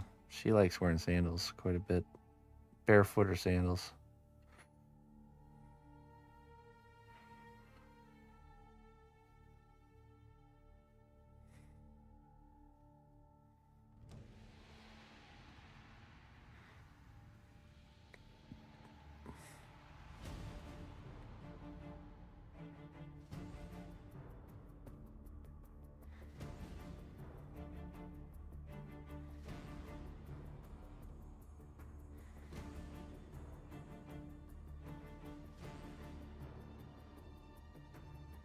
It's a pity they're not red. They're faster. Yeah, right. I could paint them red.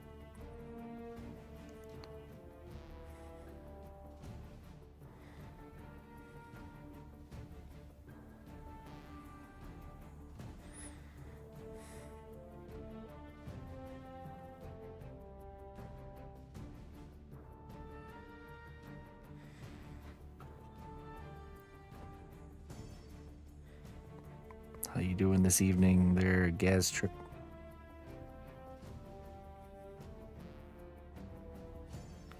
Gastric.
No, I don't like aluminum.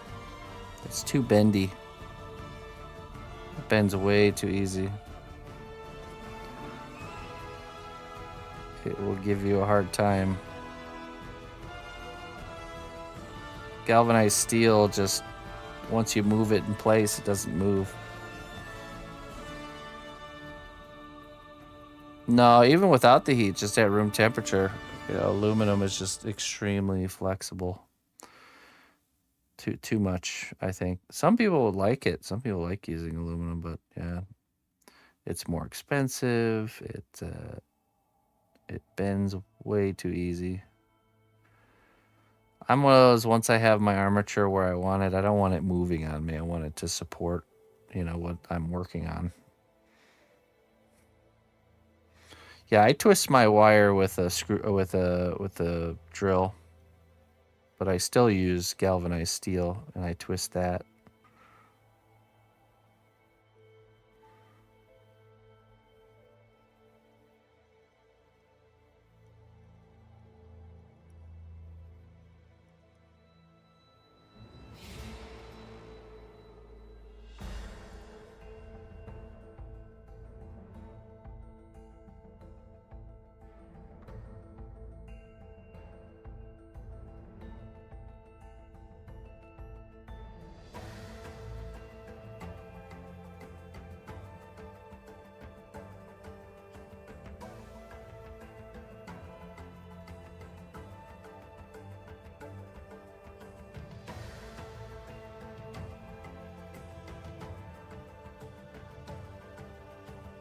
Yeah, you can get like 100 yards of galvanized steel for like $5. You can get like a yard or even less of aluminum for that same price.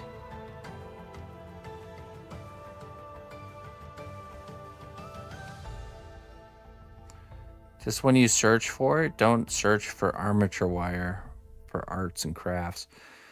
You gotta just go to straight up, just go to a hardware store and just buy it. Stuff for fencing. $20 for 50 foot. Ooh. Yeah, I use I think 16 gauge, sometimes 14 for like more heavy duty stuff. I think 16 is a good one though. 16 is a good thickness. It's good to have a bunch of different gauges on hand. You know, maybe every project you do, pick up another spool of a different gauge. Because I use small gauge wire for different things.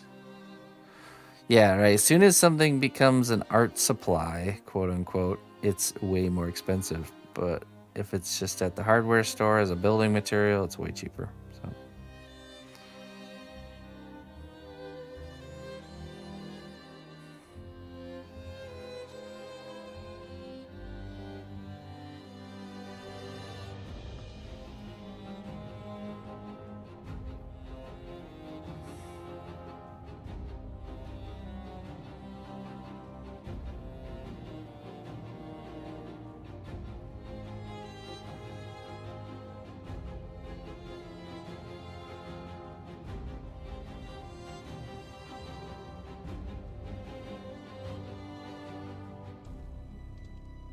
Hey, how you doing there, Blue Snow? Good evening, my friend.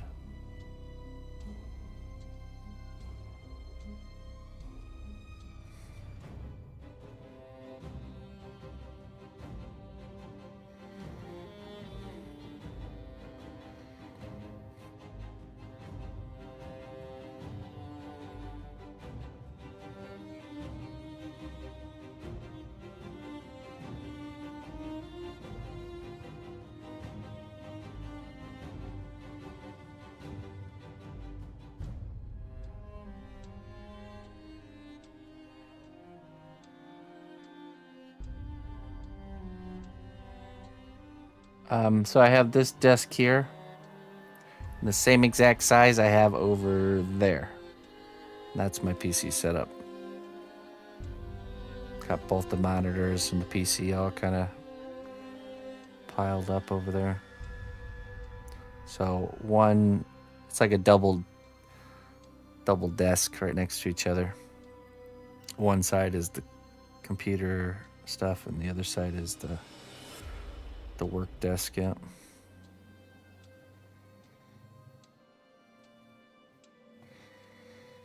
It has to be close because of all the cords that have to run off of the computer to, you know, the cameras and all that stuff.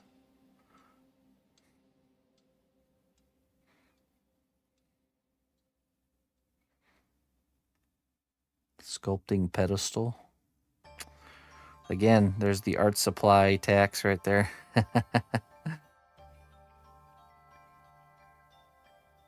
You could probably make it for a fraction. Fraction of the price. Or buy something that has the same specs, but it's not a sculpting pedestal, but like a I don't even know, like a end table, like a bar height end table or something. I don't know.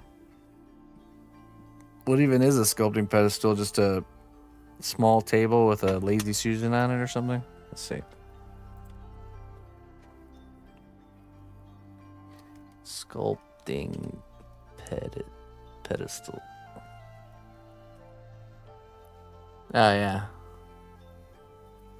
Oh yeah, $200. Amazon, 216. Adjustable economy steel heavy duty floor sculpture pedestal. Yeah, I would just you can get bearings that have like screw holes on both sides, and you can just turn any any piece of wood into a a Lazy Susan, and you just build legs for it. You know, add some 2x4s. Just build it. You probably spend at the most maybe $50 in building materials to just, and then you just have to make it, saving yourself $150. And this is why I like building things out of like lumber. When you're done using that object, or you decide you don't want it anymore, you can just take the screws out and use the wood for something else. This has been my logic for almost all the furniture in my house. I make out of like raw building lumber, because you can buy a particle board, nice looking white thing that's going to cost you a lot of money, but as soon as you don't need that thing or it gets damaged, you just got to throw it away pretty much, because it's just cheap particle board. But if it's made out of like good plywood or like 2x4s, you can use those 2x4s for something else. Yeah. Breaks back down into raw material quite nicely. Oh, here's a wooden one. Could use that for inspiration. So, see that one right there? That one's made out of wood. I would just see how it's put together and just copy the build there.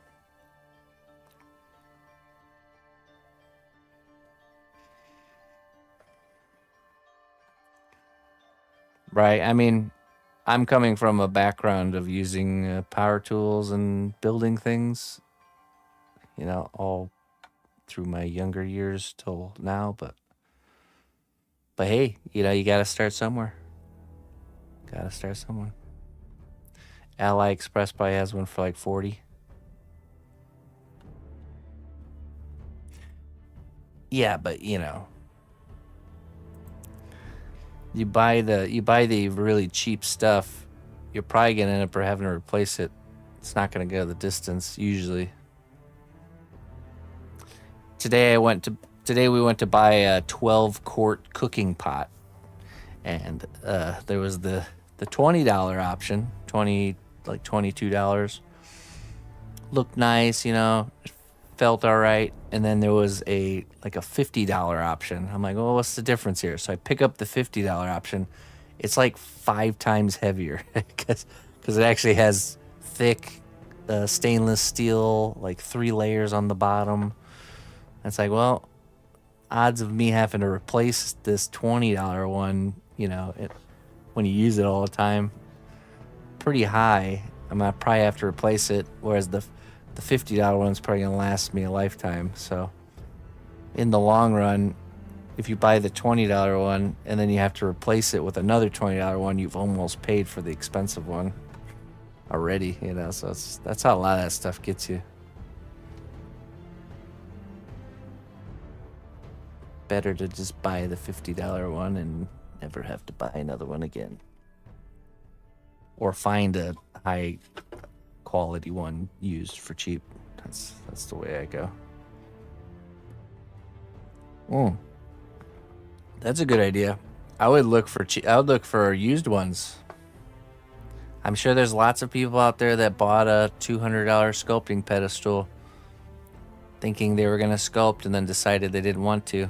And so now they're selling their $200 sculpting pedestal for like, you know, 50, probably posted for $100. But you message them and say, hey, I'll give you 50 for it. I'll come get it right now. And then boom, there you go. That's what I would do. There's somebody out there, you know, maybe used it once, maybe twice. I love the way human brains work, that as soon as something's been used by somebody, the value immediately drops like in half, if not more. I love that feature of humanity. I'll take it.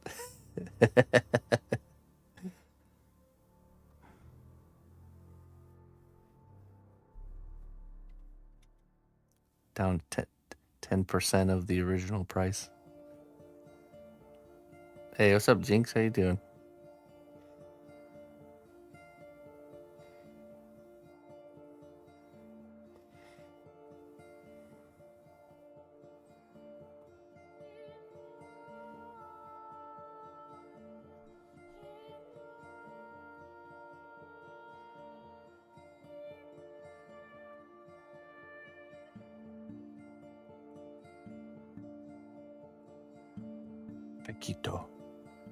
Paquito, bonito.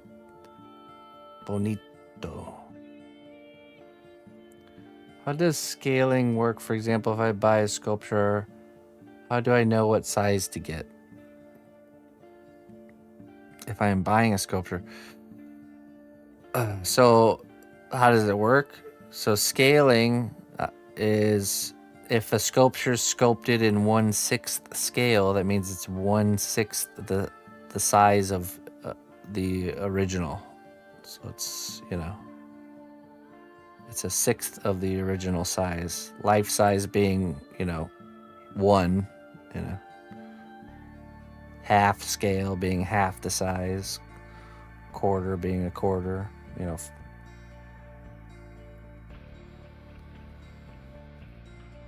So if you're looking for something in a specific scale, you just have to say that that's what you're looking for, you know, that I'd like such and such sculpted in my natural scale. Say you're wanting to get work done from me and you getting a character done. I mostly work in kind of like it's not as much of a scale, it's more of a size. So, you know, like the 10 to 12 inch tall sculpture area tends to be the which usually lands around 1/5 or 1/6 scale. Ew, a human used this. Price reduction. Yeah, right? Wait a minute, I'm a human too. But I'm not that dirty, filthy human.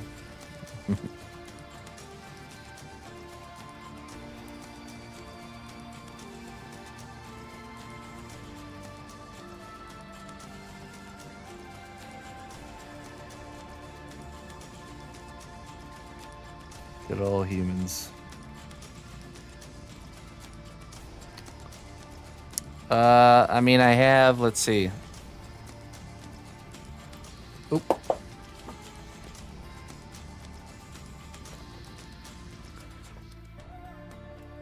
Like how big my pieces are, kind of scale.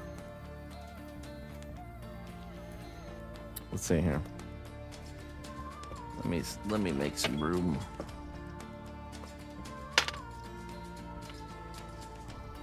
So here's our pirate friend.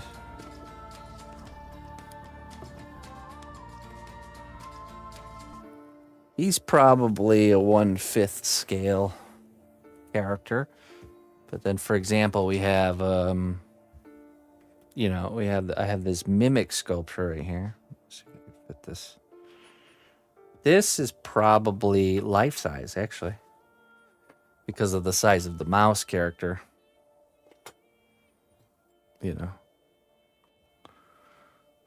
But the size of the sculpt, that's where size and scale is different, yeah.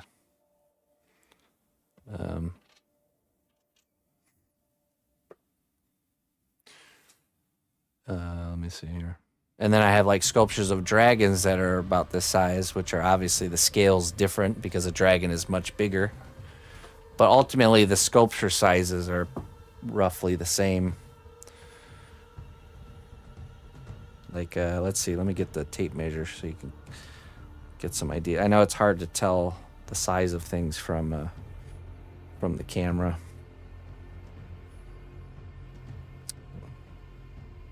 I don't know if I could find my tape measure. Where is it? That thing is always going missing. I think it's somewhere over here. Banana for scale?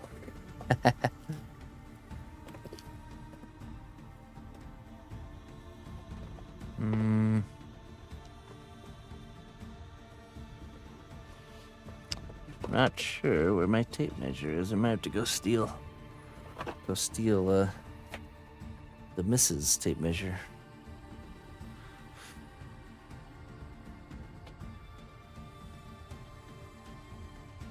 It's probably right in plain sight. I just don't. All right, 1 second. Should tape it down, the banana. No. I'm not trying to make any multi-million-dollar art pieces tonight.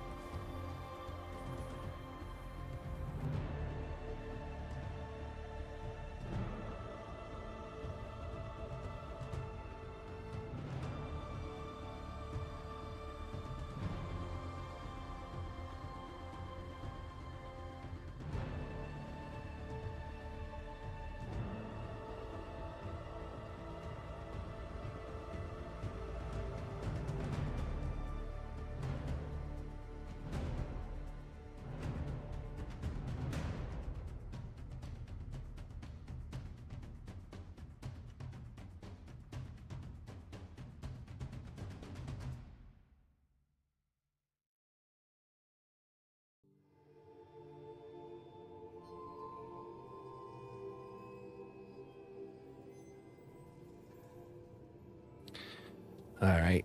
I'm looking to have something made, but I don't know about size and scales. I thought both was the same. Well, yeah, size is just the size of the sculpture. Scale is how big is it compared to reality, you know? So this example, these are almost the same size as far as height goes, but the scale is different because this one is life size and this one is 1/5 of its normal, 1/5 of life size. So if this one were life size, he'd be as big as me, right?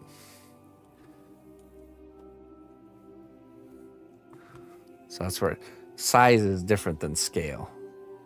So scale really only matters if you're trying to make something match something else you have that's built or made in a certain scale. That's when it matters. But otherwise, size is the one that matters. Like this one right here, you know, it's about 14 inches to the top of the ear. Oh, now this one's obviously a bigger piece. This guy, you know, he's 11.5 inches. So if he were standing, he'd probably be about 13 inches or 14, maybe.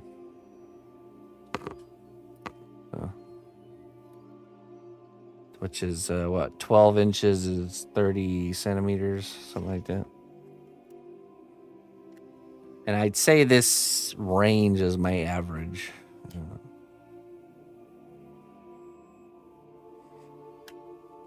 1/5. Okay, so I might need one. Yeah. 1/5. If that's what you want, yeah. For example, so if this, oh, jeez. Okay, hold on. Try not to break everything. If this was 1/5 scale, you know, if this was 1/5 scale, this guy would be the size of, you know, this project would be about this big. You know what I'm saying? Or like, here's what's the typical miniature size? This is a, I think, was it 1/26 scale or something like that? So, you know, this is 1/5 sized human. This is like a 1/26 sized human.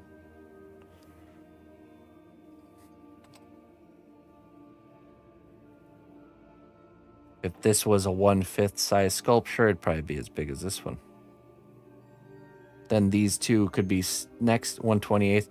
These two could be next to each other and not look out of place, essentially. You know, see what I'm saying? 9 inches tall. Yeah, and that's you would just specify that, you know, if you need it to be a certain size, you just let me know. If you need it to be a certain scale, you just let me know as well. You know, no problem. I wonder if there's a good image to demonstrate scale.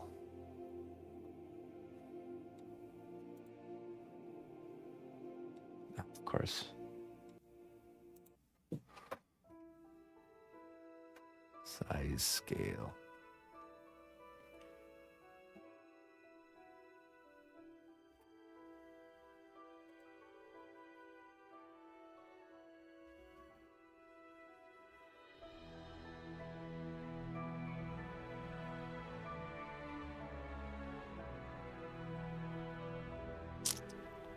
And of course, not going to be. Sure, there's an image out there that lays it out pretty nicely.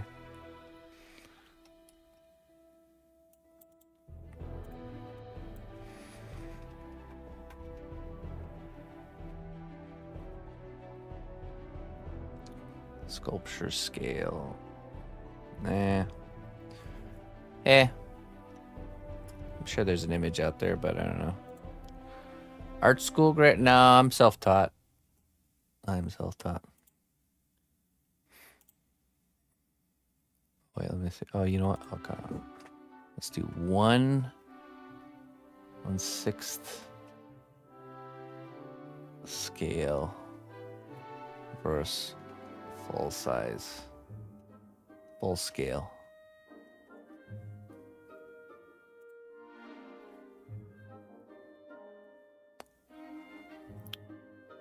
I mean, that's with cars. I guess that would kind of work. Yeah, I have a special ruler that demonstrates scale.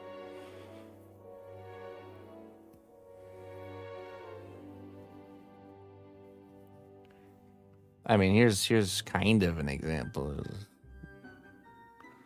It's just cars, but you get the idea here. You know, this car is 1/16 scale to a human. This one's 1/10, this one's 1/8, this one's 1/5. So that means if you blew this up times 5, this would be a full size piece, or full as just big as it is in reality. So seems like RC cars are up to 1/5 scale. Human. Oh, yeah, this is what I was looking for. No, that's not what I was looking for. Dang.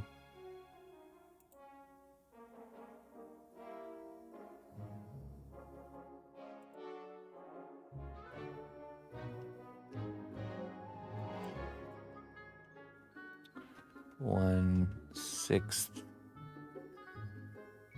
scale figures.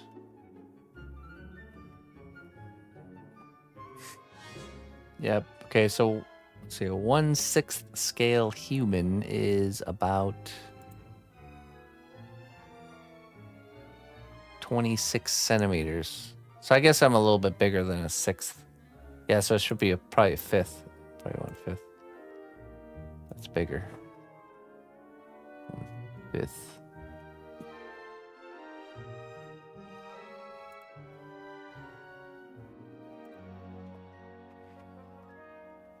Inches.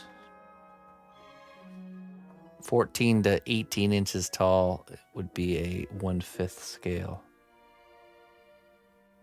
6-foot person is 72 inches tall.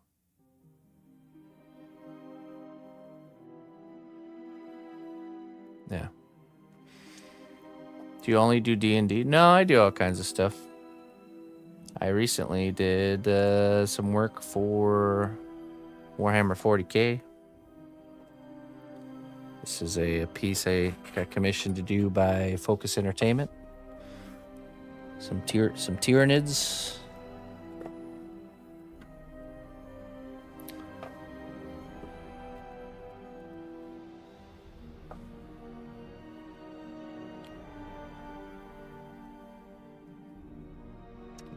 All right, yeah, sure. We'll take a look at the details. I also did got commissioned to do these for Logitech, a custom headphone stand for their new headphones that came out. Where's all my coffees over there?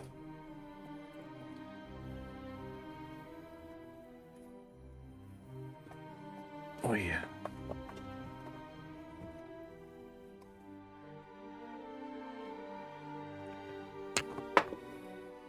And this one is the Space Marine one. They commissioned two. One Tyranid themed, the other Space Marine themed.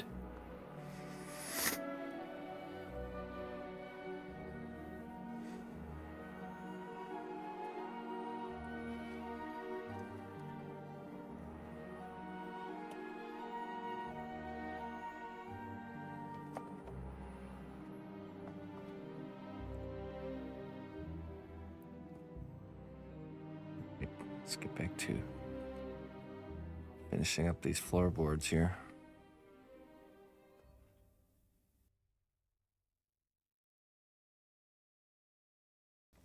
Well, excuse me. Great, now I'm missing my tool. Oh, there it is.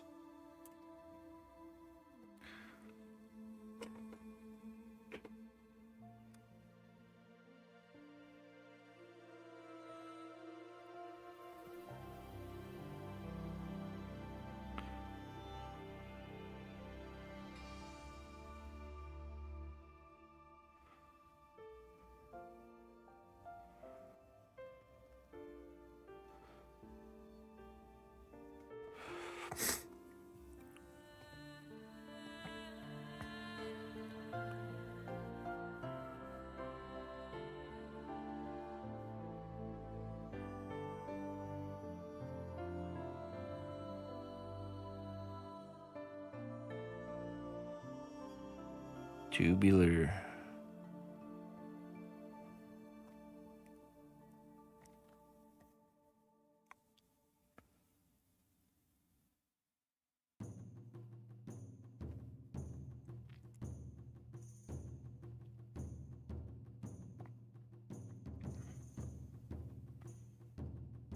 All right, let's see.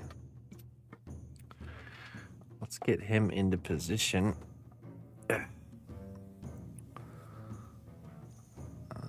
Let's see.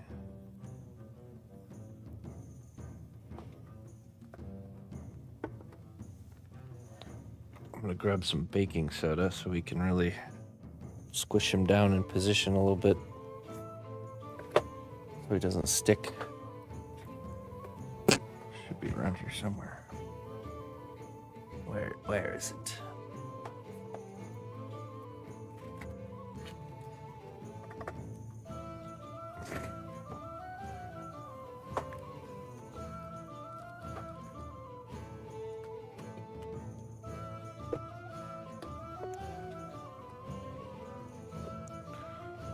Where is my tub of baking soda?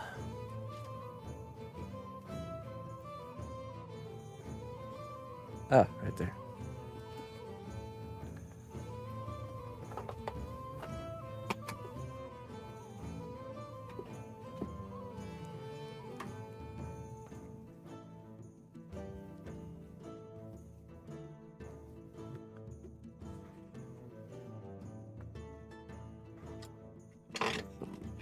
Baking soda here.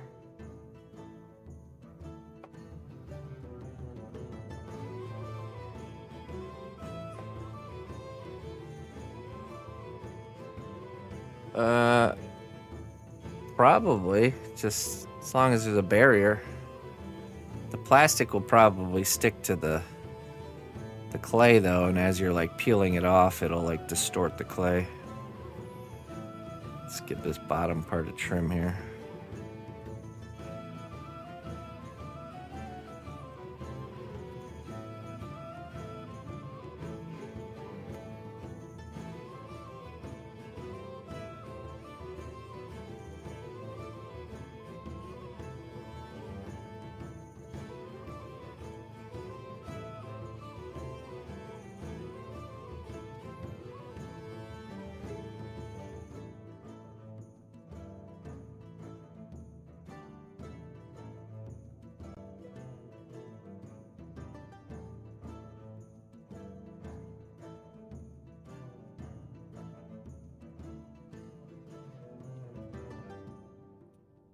let's see here. Is that it right about there?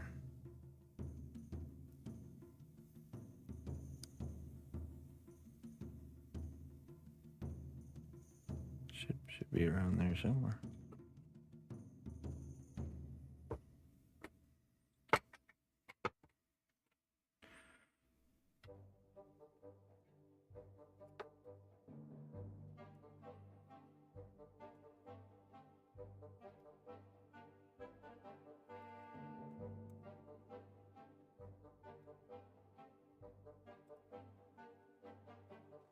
Ah.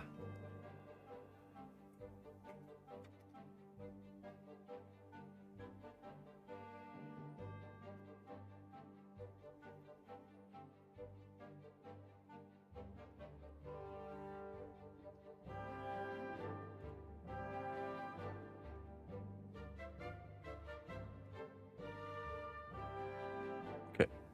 I want to kind of see where those boxes would end up.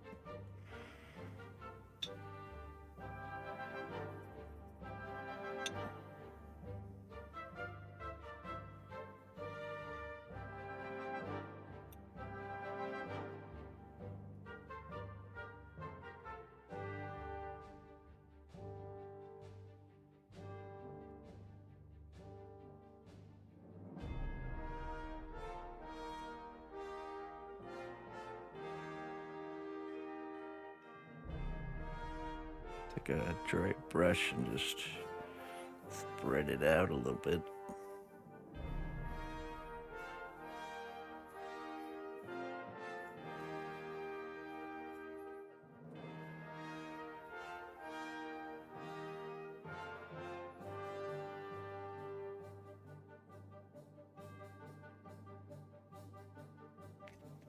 Baking soda? I thought you used cornstarch. Doesn't matter really. Any sort of powder, I guess. Okay, so figure out his position here, maybe like this.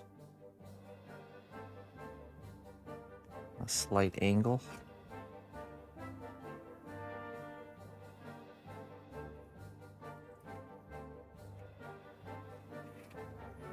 Just baking soda. All right, get it there.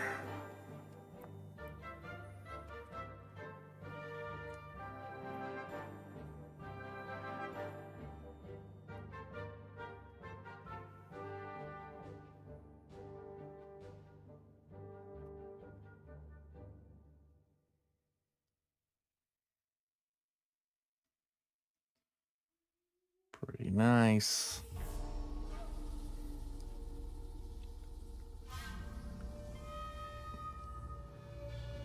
I do like a seamless transition between the character and the base. It's always a nice thing.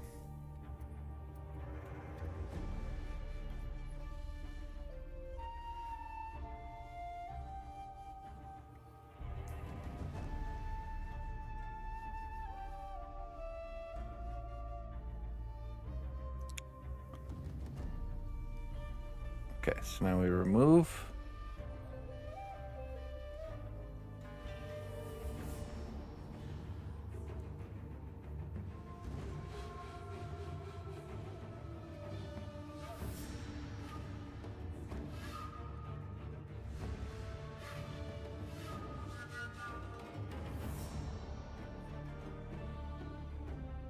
There.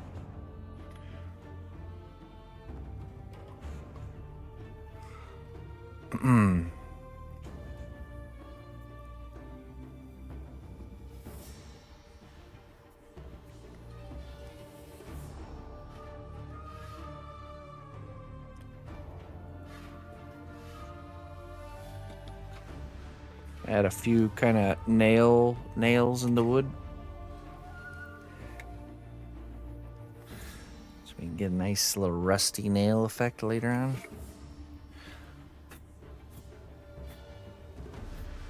Just blowing away the excess.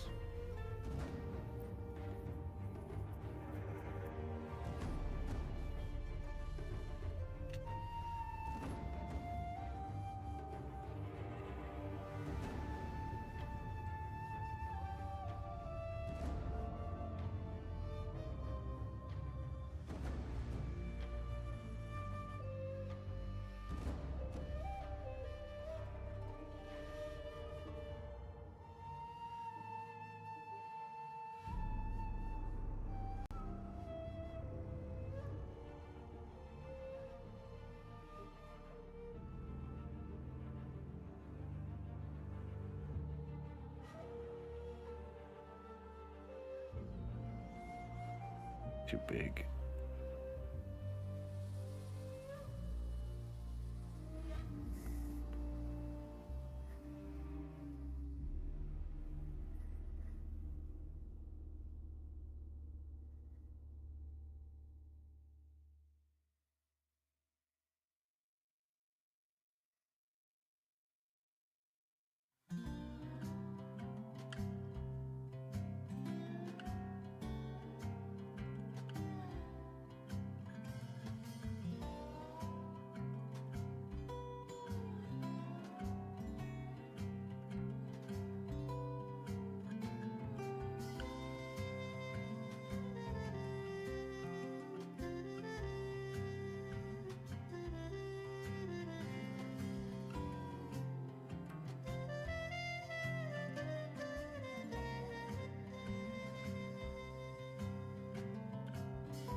gotta texture these bolts here.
Okay, and I'm gonna paint on some clay glue.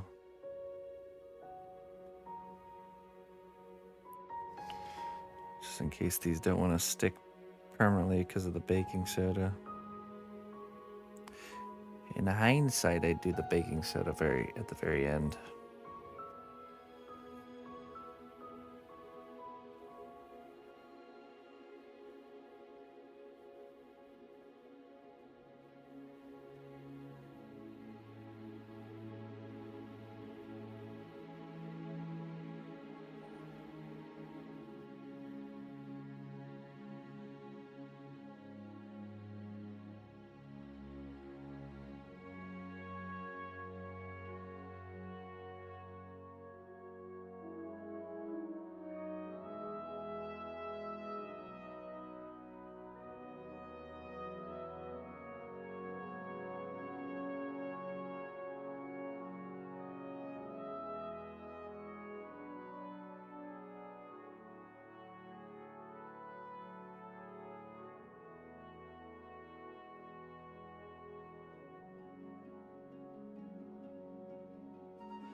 All right, I'll get that tossed in the oven and baked. There's a chance if we're going to go forward with the dock idea, I'll actually remove this from this piece of wood, and that I will go and do the thinner plywood. Then we'll create the stilts, and the stilts will just kind of mount right into the bottom. Be the most sturdy, I think.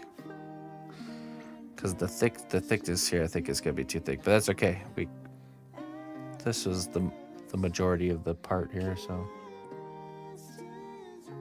we can just go in with a little putty knife and remove this after it's been baked and transplant it to its new location.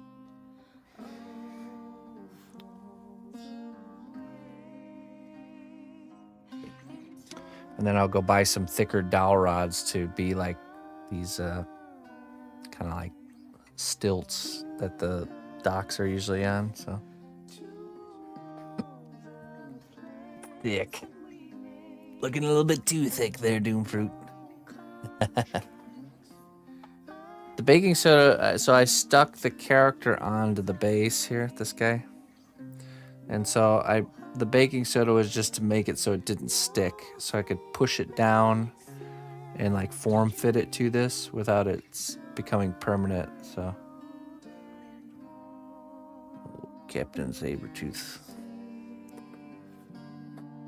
He's almost finished, this fella.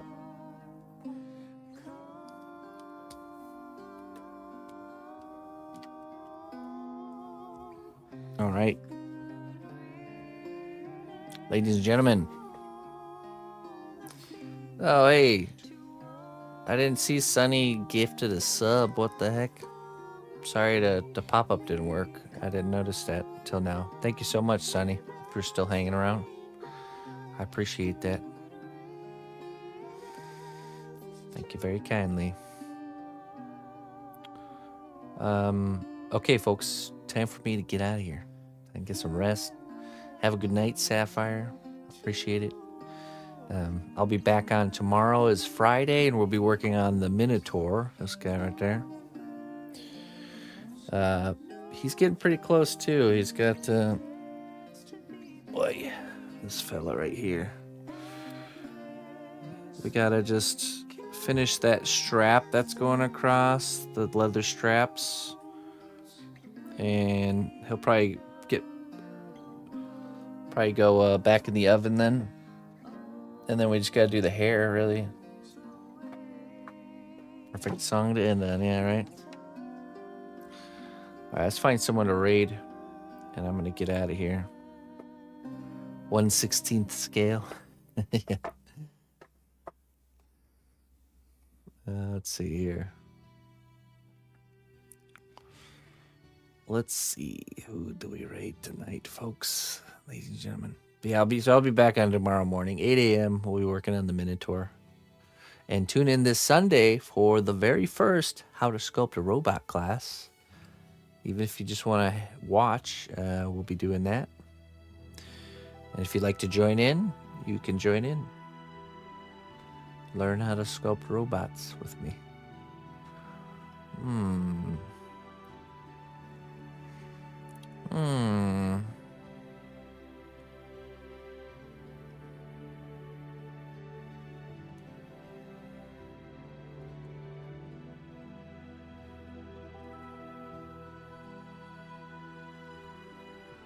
You know what? Let's just go. I will drop you guys off with Mr. Creature. Mr. Creaturiste. He is indeed a creature, so beware. He's a creature. A talented creature. But a creature. Alright. Good night, Atomic Ben. Good night, Glowing. Good night, the Rouse. Until next time, my friends. Bye-bye.